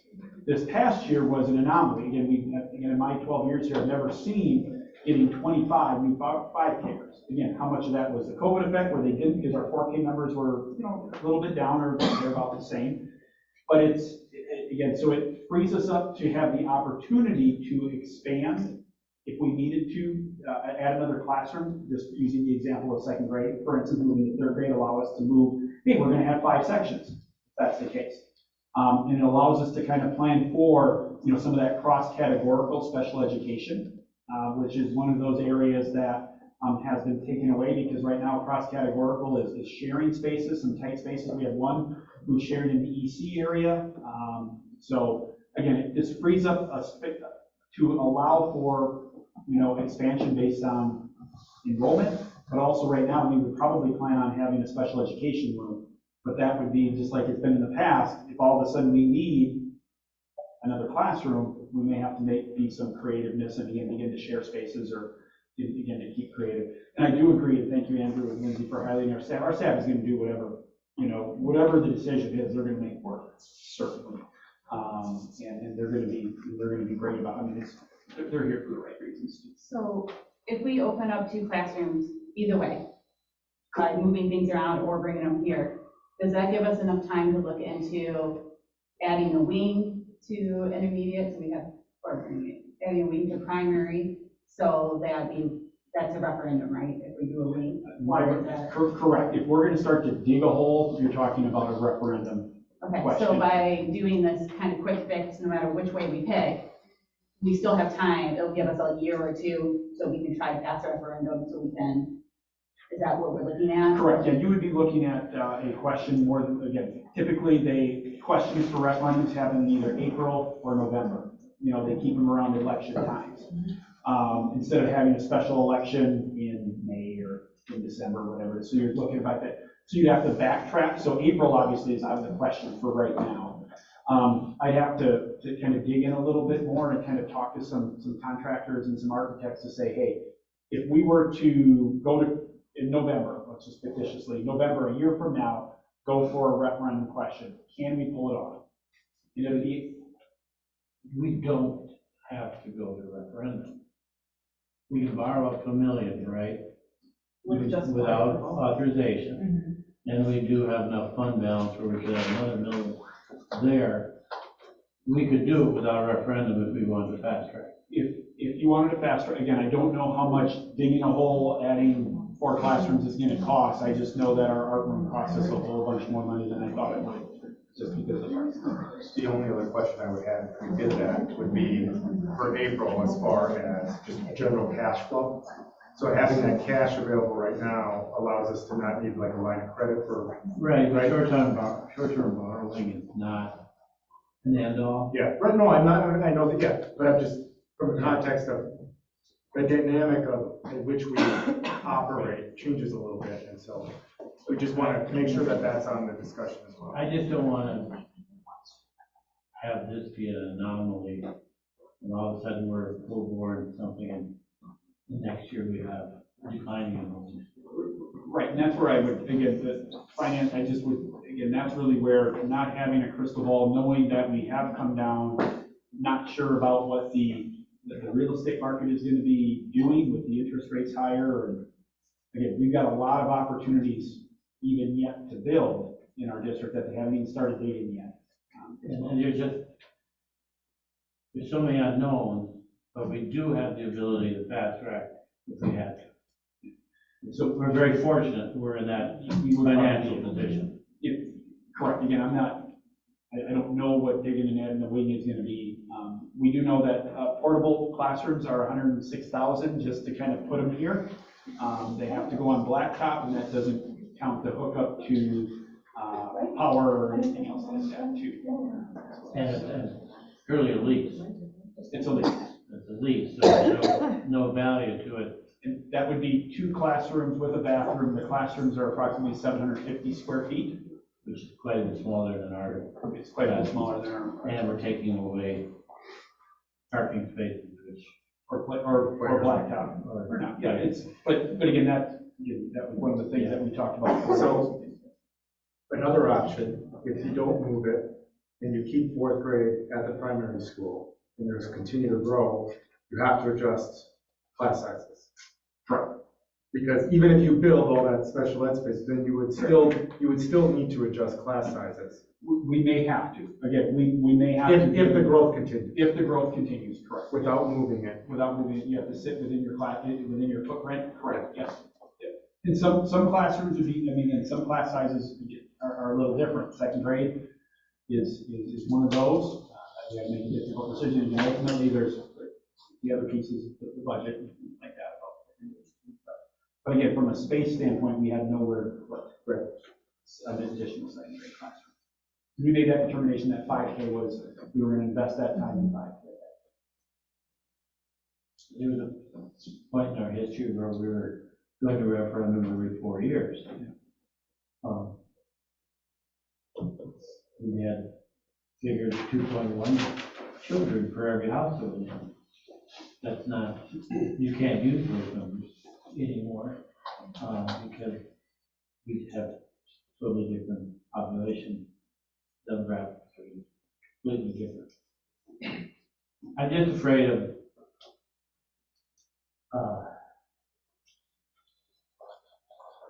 moving too rapidly, and this is an anomaly that we're not going to see that continued growth. But if we see the economy right itself, we don't go into a deep recession, which is predicted for next year, and we have a correction, then we have an opportunity to say, hey, we need to go forward because our economy is coming back. And because there are a lot of lots out there that are going to be open.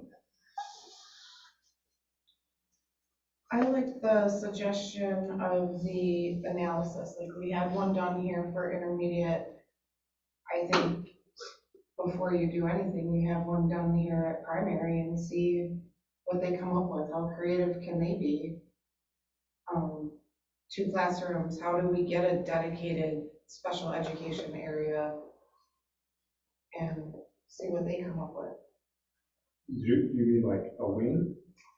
Is that when you say an analysis, you mean like just like clarify? Have the company come like in. FSI Newland come in, or somebody and say, okay, we put a wing here, this is what we think the cost would be.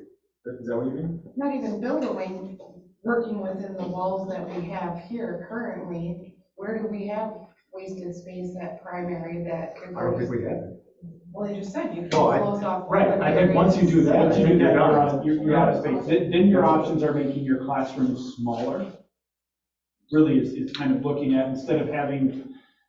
We have all the business offices. I think that Oh, that from that perspective. there's other avenues that could be explored before What is it roughly, without holding you to anything, what does it cost to have someone come in and look at things? You can't touch the business offices because of safety concerns for the entryway.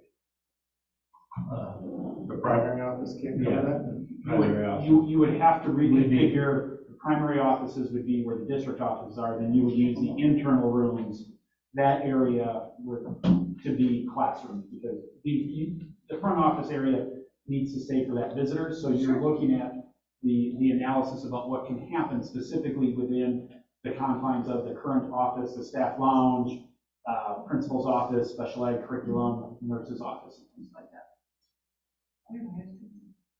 And that's just, and again, that's the cost of that, because again, that's different than taking a look at the entire area, because Merton Primary is truly just a primary school where there's just walls and classrooms, not a lot of wasted space, kind of what Andrew was saying, but you do have the opportunity you have is really within the current office footprint, the primary school office footprint.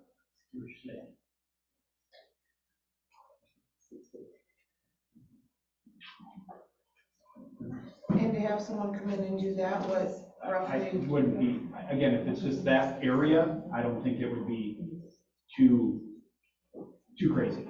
It wouldn't be too crazy off. Can you put together, like a plan, the other plan that would show, so the rest of the board could see what an option of keeping the kids at primary and still opening up the 2 classrooms? Yep. I can draw that up. So that way everybody knows and. Yep. That's really easy. We can get Google drawings and things. Yep, you can do that. What that looks like, and again, I can kind of show you guys a little bit what that looks like. Because by doing that, even if it costs $20,000 more, we get to keep our kids there. And we can add on to the special education department, and people get their own offices where they can meet more. Like, it just seems like a good win until we can figure out what wing or what, if we have to go. It gives us the time to figure out the next step and keep our kids in the primary. I think it'd be good for all of us, you know? Yeah, I think that's a really easy drawing. If you'd like to make it very complex, we should be talking to maybe our couple neighboring schools and see what, if there is an interest in consolidation, because the financial incentives from the state are just enormous. And it would be a good exercise of controlling administrative overhead. Again, as part of a longer term, I think that makes sense. Could you do that quickly? Like, is that something that you'd have to do down the road, or? Well, it would, you know, we had a discussion shortly after you're here, 10 years? Yep, probably about 2013, 14 with Hardin Lakeside. Hardin The Lakeside. state controls, there's a state process to consolidate. It probably takes 18 months. That's from the time where you say yes. That doesn't include the planning process about the 2 boards meeting and things like that. Consolidation means you are merging 2 school districts together. For our new folks here. Just about all of our feeder schools here were basically declining enrollment, and we were the only one that was increasing, and at a high rate compared to the increase in enrollment all across the state. So is there anything else that the board would like? Obviously, I'm still working on some of Andrew's questions from that standpoint. There's not many left, so. I guarantee you I'll come by. Not a problem. No, you know I think I know you would. And again, ultimately too, would love to, if people want to, you know, give me an email, give me a call, we can show you some spaces, or we'd love to have a more in-depth conversation. Because again, this is our second board meeting talking about this. We've had a workshop. We do have 2 more board meetings, not including anything that would be recommended if that's something when we start talking about future meetings and agendas, or we can talk about it here now because it's an agenda item. But We had 2 more board meetings, and again, like Andrew said, it was just my recommendation to help kind of be able to set those open enrollment. The board can set any open enrollment seats they want and take their time a little bit with this, if the desire of the board. Or if the desire of the board is make a decision earlier, and then we can continue to plan too as well, so. I got some things. Open enrollment, once we decide, say we decide to do 0, just put it out there. Can we change it? So we can say like, till we know like what we're gonna do in February or March or whatever, can we change it after we declare it? You can declare how many students can be, they go on a wait list. Okay. And then ultimately, if all of a sudden, again, the board would say, hey, we can allow 3 students in, then there is a lottery that occurs to be able to do that too as well, so that's down the road. Now, we do field a lot of phone calls. When I say we, are principals and Tanya, for the most part too, in our building administrative assistants, how many spaces do you have? Because that becomes public. That is, as soon as the board sets their open enrollment seats, that becomes public, and then people start to look at that. Again, it's one of the factors that we've heard is oh, it's great because I know I can possibly get into your school. Compared to, we have a neighboring school district where it's 0 typically, and then they go into that lottery situation. And then we have to decide if one sibling gets in through that lottery, and we just have to we probably have to write some new policy around that, or make sure it's specified that if you pull a Rush child in 2nd grade, does the 4th and the 6th grader automatically come? That's different than a current member who is currently here. So that's where it just gets, so all of a sudden now you've accepted, we have 1 spot in 2nd grade, then you now have a spot in 4th and 6th grade taken up with all siblings getting. So it just needs to be worded properly. Even if you said like, we have 10 for each spot, even if we did, that would still have to be a lottery base, right? No, yes, if there's 10, if you get over 10, then there becomes a lottery. Correct, but again, it goes back to, when we take a look at how many new open enrollees we handled, it was 19, yeah. We said unlimited last year. I know some people are like, Ron, how can you set unlimited? I mean, truly the number of people that come through that portal are very limited. And that's why we can still put a cap of 5, 1, 2. We've done that before in the past. And we have had to have a lottery once. I remember back in, a few years ago, we set 2 for 8th grade, for instance, and we had 3. So we had at a board meeting, you publicly poll. And each student is identified by a number or a letter. Yeah. So yes, Lindsay, the answer is yes, you can go back. If Russ family wants to open enroll, is that 3 entries into the lottery? No, 1 per grade. Yep, correct. Per grade or family? No, per grade. So if it's 2nd grade, if all of a sudden, and that's where it gets a little tricky, so it's like. But you have a 2nd, 4th, and 6th graders, so. But we're gonna set, but the board would set by grade level how many spots. So we would vote by grade level. So let's just say primary is 1 per grade level. You just pick 1 name out of the hat. What he's saying is, And actually, you would pull all of them because then they go down, and it's an order. So student A gets in if there's 1 case. B is the next. So if student A says no, and student A has until June to tell us, but they have until September to bail out. That's where it gets tricky. and just for the record, if the board makes it 0 across the board for all grades, our open enrollment numbers will decline by 19 next year because you have 8th grade rolling off. The 8th grade rolls off at 25. There's a big, I think, 19. 25 is 7th grade. Okay. So the next 2 years, you have a lot of open enrollment rolling off. But up here at this school. Correct? Yeah, and that's really where I think you need to take a look at when you say 0. You have to take a look at each individual grade and see where we're at and see what we're recommending for staffing levels, because that's going to drive some of that too as well. So if the board is committed to use 2nd grade, because we've used that, to adding a section, for instance, that brings those numbers down to, 5 divided by 20 is 20, 5 divided by 100 is 20. Well, if we're going to say, hey, we can run those classrooms up to 22, all of a sudden now you have 10 open enrollment spots. So you can look at each individual grade, and that's really where budgeting is very difficult at this time, because in January, this is why we've asked the state to say, can you push open enrollment a little bit later? Because you guys don't even give us an idea about what our budgets are gonna be like at the end of the biennial. But, so there's ways to get creative, and again, when we say 0 at primary, again, it all depends on what the room is and what we recommend for sections too as well. I was just asking to make sure that we had more time, like if we decide to do 0, can we add more later? It becomes a lottery. Not rushing this decision based off of that. And to clarify, if we said 0 and the rest family has a second grader and a 4K is coming in, they would automatically be in. You would have to write that into policy if you wanted to. Yep, because they're not currently enrolled. But once they become enrolled, It'd be a different policy than we have. then we have to take, correct. Yep, So again, right. But it would not affect anybody in this room who is currently open enrolled, that if they have other siblings, like they are here now, they are grandfathered in. Correct. Yep. It's just your new open enrollees where it's strictly in the right policy. Okay, is there any more discussion or other? Dean, can I ask if you kind of give these parents grace? A lot of them are their first times at these meetings. They didn't understand what the forum was, the open forum.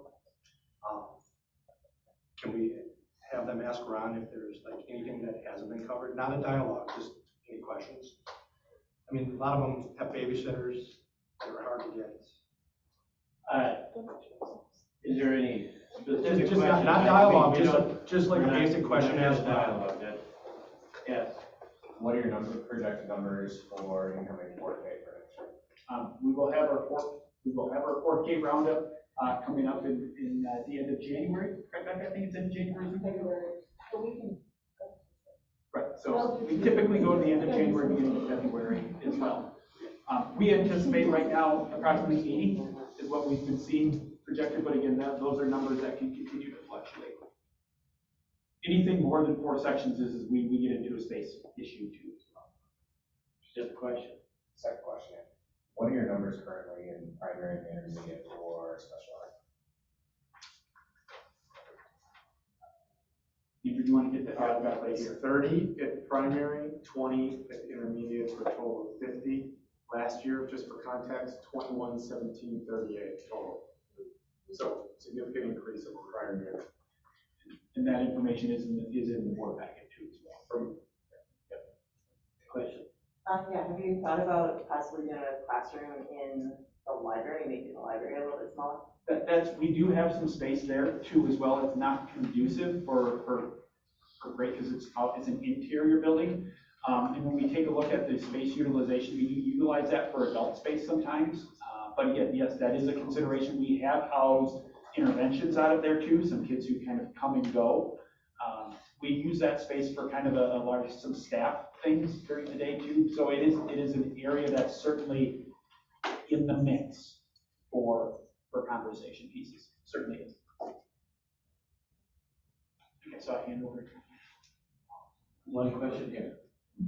I'll ask it. Are we putting, how much weight are we putting on the other administrative professionals, educational professionals' opinions on their takes and moving it back and forth? Sure. Because I know that Ms. Stein and Mr. Newcomb mentioned last week or 2 weeks ago, whenever it was, that it sounded like, because I watched the video, that they preferred the primary to stay where it is. Plus, you just mentioned at the first opportunity, we would move primary back, or 4th grade back to the primary We've got school. no questions now, now we've got into a dialogue. I'm sorry, How much weight, obviously, from an administrative standpoint, we have had a lot of conversations, and both of them have stated that we'll do whatever it is. I'm a little bit, Becca doesn't want to give up 4th grade. She doesn't. As an elementary principal myself, spent time there, I wouldn't want to give them up either. I really wouldn't. And Becca has done the same thing again, kind of when Lindsay and I walked around, and Lindsay's approached me to say, Ron, what can we do to keep them here? Becca's had that same passion as well with that. Again, I'm also trying to look out for Becca, I will tell you. Again, having 55 staff members to supervise is a lot, plus another 100 kids, and I'm trying to balance out. I'm not saying Mr. Newcomer doesn't have his work cut out for him here too as well. But again, when I take a look at the totality of it all, whether it be for Parkweek, in and outs and things. You know, the big picture where my role is, and again, and that's why, and I'll say, you know, if you ask me as a parent, and I went home and I asked Mrs. Russ, hey, should we move? She's like, no, why would you do that for? I said, well, this is why. So it's a little bit bigger, and that's why there's a lot of passion around this, and it's great, and our educators are the same way. And again, when I talk to fourth grade, they're like, we'll go wherever you tell us to. I mean, we're gonna make it work, just like our administrative staff will too as well. So how much weight? Obviously, we've had a lot of discussion about this, and this is one of those things where, you know, I'm gonna disagree with them on. But I think that's my role, to put this recommendation out. Question up there. I like this help. Just an observation, I'm new to the district again. The primary school seems more secure as far as people entering and leaving and doors being more locked, just secure and locked than the intermediate. My concern of bringing the fourth graders to intermediate is a lack of security, especially around musical time. A lot of the doors are open. What are your thoughts around that to make sure, because they're younger, they're not as responsible. How do you make sure that the security's in place for that? Security is a top priority. I would actually say that both levels, both buildings are very, very secure as possible. We actually created this wing with the number one thing was safety in mind. Truly, it was all designed all the way from, you know, adding more doors over there, you know, that's where the blue doors. So we've done a lot of security enhancements, and this building is, you know, secure. We moved our front office to the front. Those two, there's two doors that are not locked that you've got it, or that are locked that you have to go through. Building security, I think this is a very, very secure building, regardless of age of people. What doors are unlocked here? After school, they're open. Yeah, so if you're like this door over here. Whatever doors are closest, I guess I'm thinking more about when the kids are at the musical. Back to dialogue. Sorry. But I guess I would just say with that is after school, both buildings are open. They truly are. Merton Primary School is open right now. Well, maybe not now, there is some basketball going on. So after school is a completely different thing. But again, I just would highlight, regardless of age of pupil here, because again, we have 4Kers here throughout the day as well. Regardless of age of pupil, this is a very, very secure and safe building. Specific question. I just have, just one. Have you thought about moving special ed just over to here? Is that a feasible option? And then just having, 4K through fourth grade kind of the. No, because our special ed program is a very inclusionary environment. They are included in everything that we do. Okay. So that's the only kind of self-contained would be our early childhood program. But again, we still utilize our 4K peers quite a bit. And that's really the model that we create is we want that least restricted environment. We want that natural environment. And we found a lot of effectiveness having our 3-year-olds, and some of our EC kids are 4, maybe even 5. And again, it's really that interaction with our 4K program too as well. So. Thanks. Last question, right there. Two-part question then. On your 4K program, is that a new use of a classroom this year that you just mentioned? And then second to that, if you did look to do something at the primary building, would you have to have an architect draw up those plans regardless? One of the board members had recommended doing that proactively. It seems like if that's something you would do regardless, that having them look at the entire space, being knowledgeable about the best use of space would be beneficial if it's going to be a cost either way. Sure. First of all, that 4K classroom has been our spillover of 4K, which has been utilized for special education extensively for the last as long as I've been here. Actually, my first year we had something there.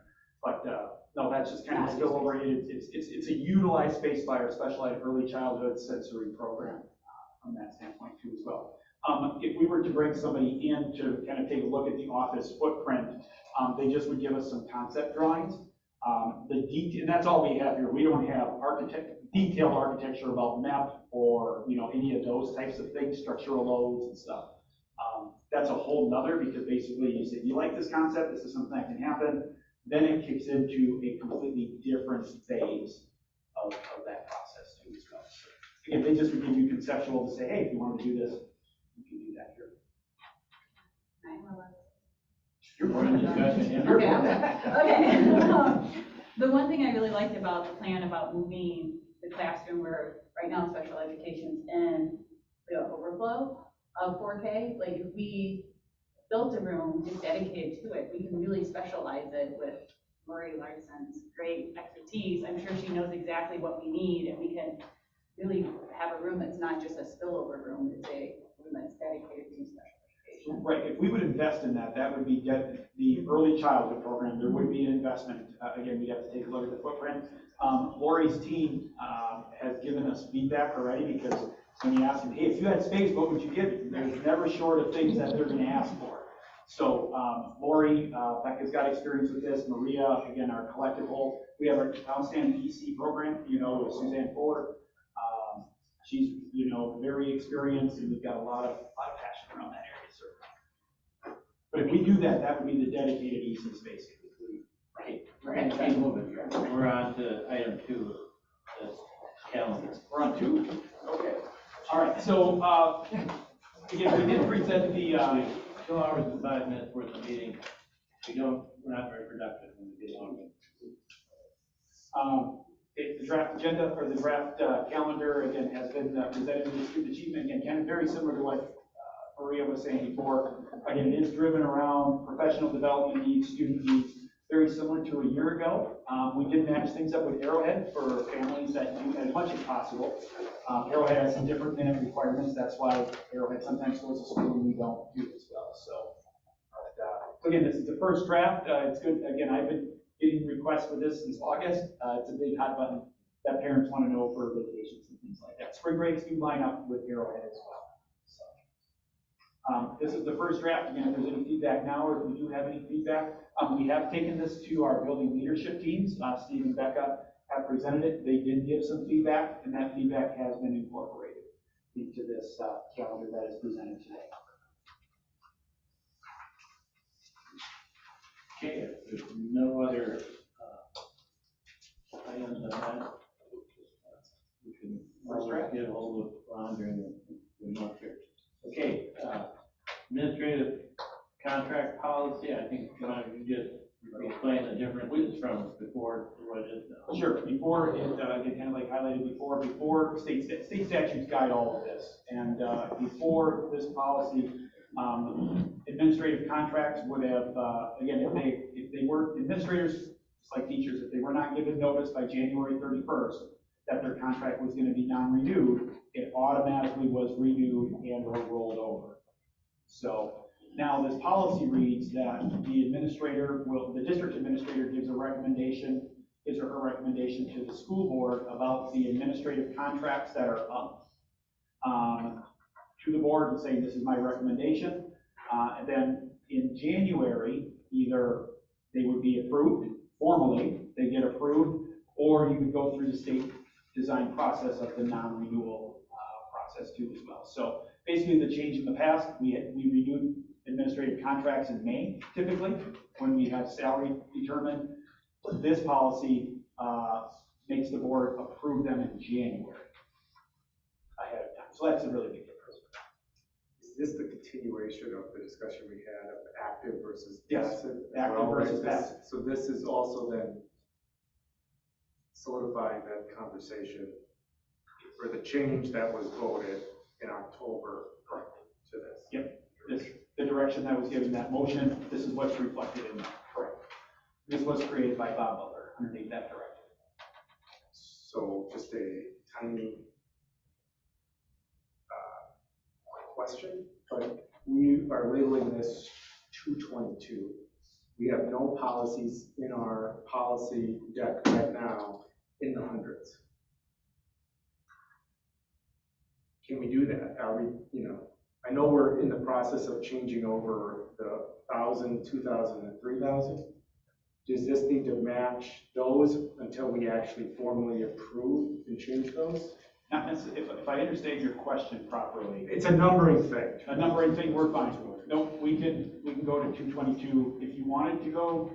I just didn't know from a formality standpoint, it's not going to matter from a formality or the policy won't be void if the number isn't reflective of our current structure. Because you'll be seeing when we come back with the 3,000 or the 300s, correct my vernacular, 300s, Maria will be bringing back recommendations to renumber things that may be in the 700s that need to be in the 300s. So we'll clean that up as we move through as well. And where did 222 come from? This is WASD's numbering system.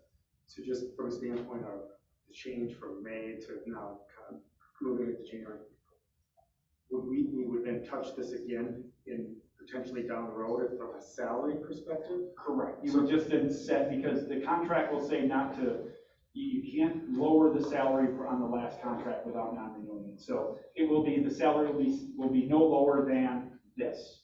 Okay. And then does that, would the salary increase be retroactive to the January, or would it be when we approved it in whatever? July 1st. It would be retroactive to July 1st. That's when the contract will start, because the new. Okay, so we're approving a new 2-year contract or whatever contract in January.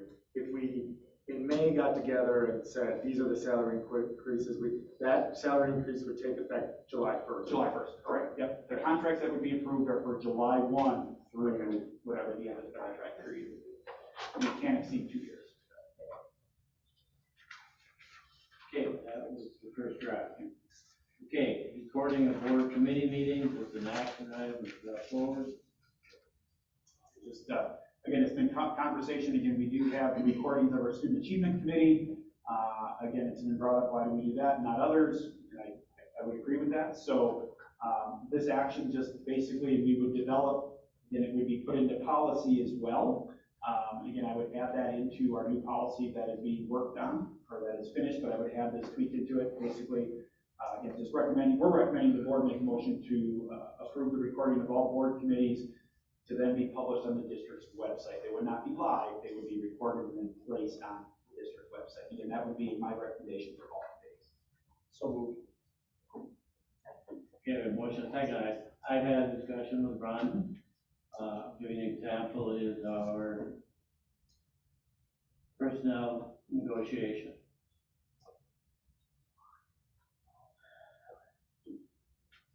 We slide the contracts across the table, then we go to closed session. Very brief meeting. You know, we've talked about this. I would recommend that we record that slide over if that's. We can keep on making policy after policy after policy. Common sense says it's a waste of time, but that's just my opinion. Are you saying that for just that committee, or are you saying that? Well, that's an example of where it's kind of one of those things, common sense, that's really necessary. I guess in that case. So you're looking for an amendment to my motion to? I'm just saying, this is an example. Sometimes I think we should keep it across the board, because we keep loading policies, adding policies that, you know, we can have a. Well, we can do a direction then instead of a policy. Can't we just direct administration to? I know, that'd be wonderful. To videotape, or you want to withdraw your second? Sure. The reason why, really quick, since this is time to talk about it, the reason, this is not brought up by me, but I think the reason that it was brought up was to be transparent, and that we want to make sure that everybody sees what we're doing, that families, teachers, everybody with the stakeholders can see. And I have no problem with the idea of recording all those. It's just we're adding another policy on, layering and layering. Sometimes you just use common sense, how you take action. Sure, But I think the way I look at it is, if you look at the feedback from the survey, it was a trustworthiness, communication, transparency, and it's like, put it out there, record it. Let it, if you want to watch a personnel meeting or a student achievement meeting or whatever meeting we have, wonderful. Email me your notes. I would love to hear about it. I mean, nothing to hide, so why not put it out there? I feel like that's, excuse me, I feel like that's what was asked of us, and I would feel that it's appropriate to take a step, an easy step at that, sorry, Jim, maybe not as easy for you, to show that we're listening. and I have no problem with it being a board protocol to tape all the meetings. I'm just, my concern is the layering on of, you know, pretty soon we'll have policies for which way we can walk out the building. Over, you know, I just, but that's what the, you know, if the board would like to make a policy, that's fine. We're gonna be adding, I mean, there's gonna be so many new policies we're gonna be adding, going, washing everything, so it's. Why don't we just take a vote and then? Okay. Then we got a motion in a second. Give it a motion in a second, and board prerogative, I should be able to voice my opinion on it. It should wait. Thank you. Okay, any other discussion? All in favor of the new policy, say aye. Aye. Opposed, same sign. Aye. Motion carried. Okay, we're on to organization board development discussion. Okay, I brought this forward, pre-COVID.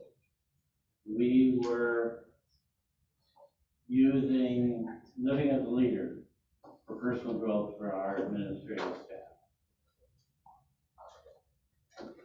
COVID came around, that stopped. In a board meeting, we were asked to provide a new avenue for personal growth for administration. So we sat down with a consultant, Ron and I, and after meeting with that person and discussing it, what I'm just asking is if we could just broaden that scope of bringing a consultant in to work with both administrative staff and the board, help us work better, help us to, I think it goes hand in hand with Maria's presentation here this evening. Just a tool for all of us for personal growth. And bring somebody in, it doesn't have to be the person we sat down and talked to, but we possibly could use that, but I was just coming to you and asking if we could broaden that scope. I think it's a great idea, Dean. I think our October meeting wasn't the best showing for all of us. I think survey results show that as a board, we could work better together within this district. So I would support that. I think it's a great idea. Max, how much do you think it will cost? Well, we haven't gotten a proposal yet, no, but it would all be based on proposals. Correct, and again, it would all depend on what the board is looking for, whether it be, what kind of, what is the scope? Is it gonna take 3 hours or 6 hours? And again, I think, and again, like Dean said too, we just interviewed one individual. There are others that do this type of work, whether it be specifically through the Wisconsin Association of School Boards, through, we know. I wouldn't recommend it. But there's other, again, if you go outside of education, you can do that, or you can go inside of education, all the way from, and I know you see, through different avenues, whether it's working with your superintendent, working together as a board, working with the administration, there's a whole bunch of different avenues. But we have not collected, because this individual said, I really don't know what kind of proposal without kind of sitting down with the board and saying, hey, what are you guys looking at? Are you looking at like a workshop, like an open workshop? Well, somebody to ask us the right questions. Like a workshop just within us, or are we gonna open it up to our Could be district? with both administrative. No, I'm talking about the district, like I just attended one at Swallow, a finance workshop that they put on. And I got the opportunity to work with 3 different superintendents from different of our district schools. Worked with a lot of different board members, flung around a lot of different ideas. I'm just saying that, are we looking to do an open workshop, invite our district, or just I think that would be counterproductive to what you originally asked me to do. I originally asked you. You guys are the one that asked me to seek out. Yeah, I'm gonna say point of it, or Point of order? Point of order, because then we're getting into closed session. No, this is an open session, when we say directive, yes, but I think the question would be, would be done in open session. It'd be an open session, but we invite. Correct, yeah. I mean, I'll tell you right now, I take advantage of these, a lot of other schools do them, I go to a lot of them, and I mean, they're good. It's open, so any board member can come, anybody can pick it. Troy, you went to one of these workshops at Swallow, probably about a month ago, or 2 months ago? Yeah, whatever it was. about a month ago. About a month ago, not the school finance one, but it was specifically. Oh, the one, as far as, creating committees, different committees. Or committees, or just working as a board. I mean, Working as a board. Working as a board. Working as a board. Yeah, I went to one at Swallow. At Swallow, and that was an interaction between the presenter and Swallow's board. Correct.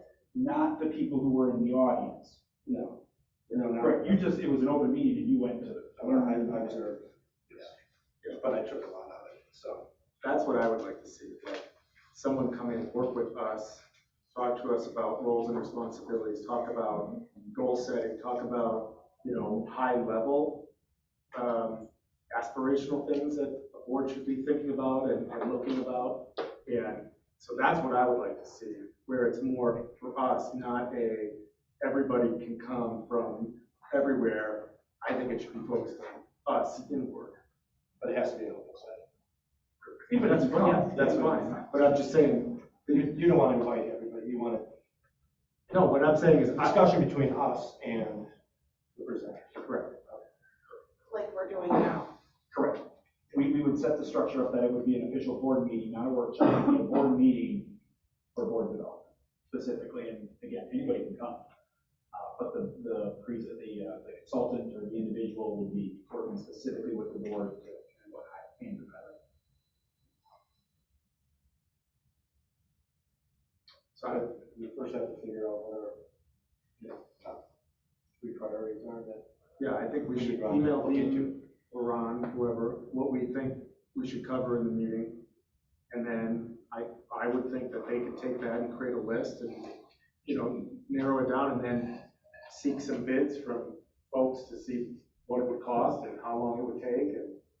Correct, and that could be something, and again, ultimately, if we wanted to talk to these folks about entering into a contract, that's a different setting, that can be a closed session if you wanted to say, hey, put a proposal together, and we're gonna come and see if you're the right fit to be able to do that, and that can be in closed session, if you're negotiating a contract. But I think what are the top 3 goals, or what goals we want, and ultimately matching those goals with an individual or an organization would be super important. So our homework is to email, do you want them? Right, we can go run it on, discuss everything that we get. Okay. I'm just asking, do we expand the scope? Yeah. Are we looking to like in the spring, or do you have a time frame? I would like to have it done before the end of the school year. Spring. But we're a government, we don't move that. Or summer. Spring, summer. Okay, we're on the future meeting and agenda items. December 19th, we have an open session. And we would have closed session at the end of that for administrative evaluation. Correct. And Dee will be sending you I'll resend it. Yep, resend it and give you some other updates with that too. evaluation. Sure you put the annual goals in. Yep, I'll summarize.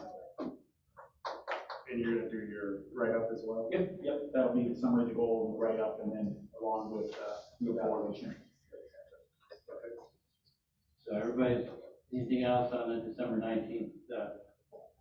I'll put on the fourth grade conversation again, we'll continue that. January 30th? Anybody have a problem with that? February 27th? Anybody have any other agenda items? just so we'll finalize the calendar, and like Troy mentioned, this will be the final reading and approval, possible approval of 222 as well.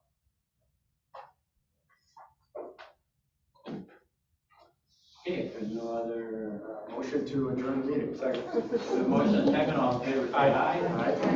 Opposed, same sign.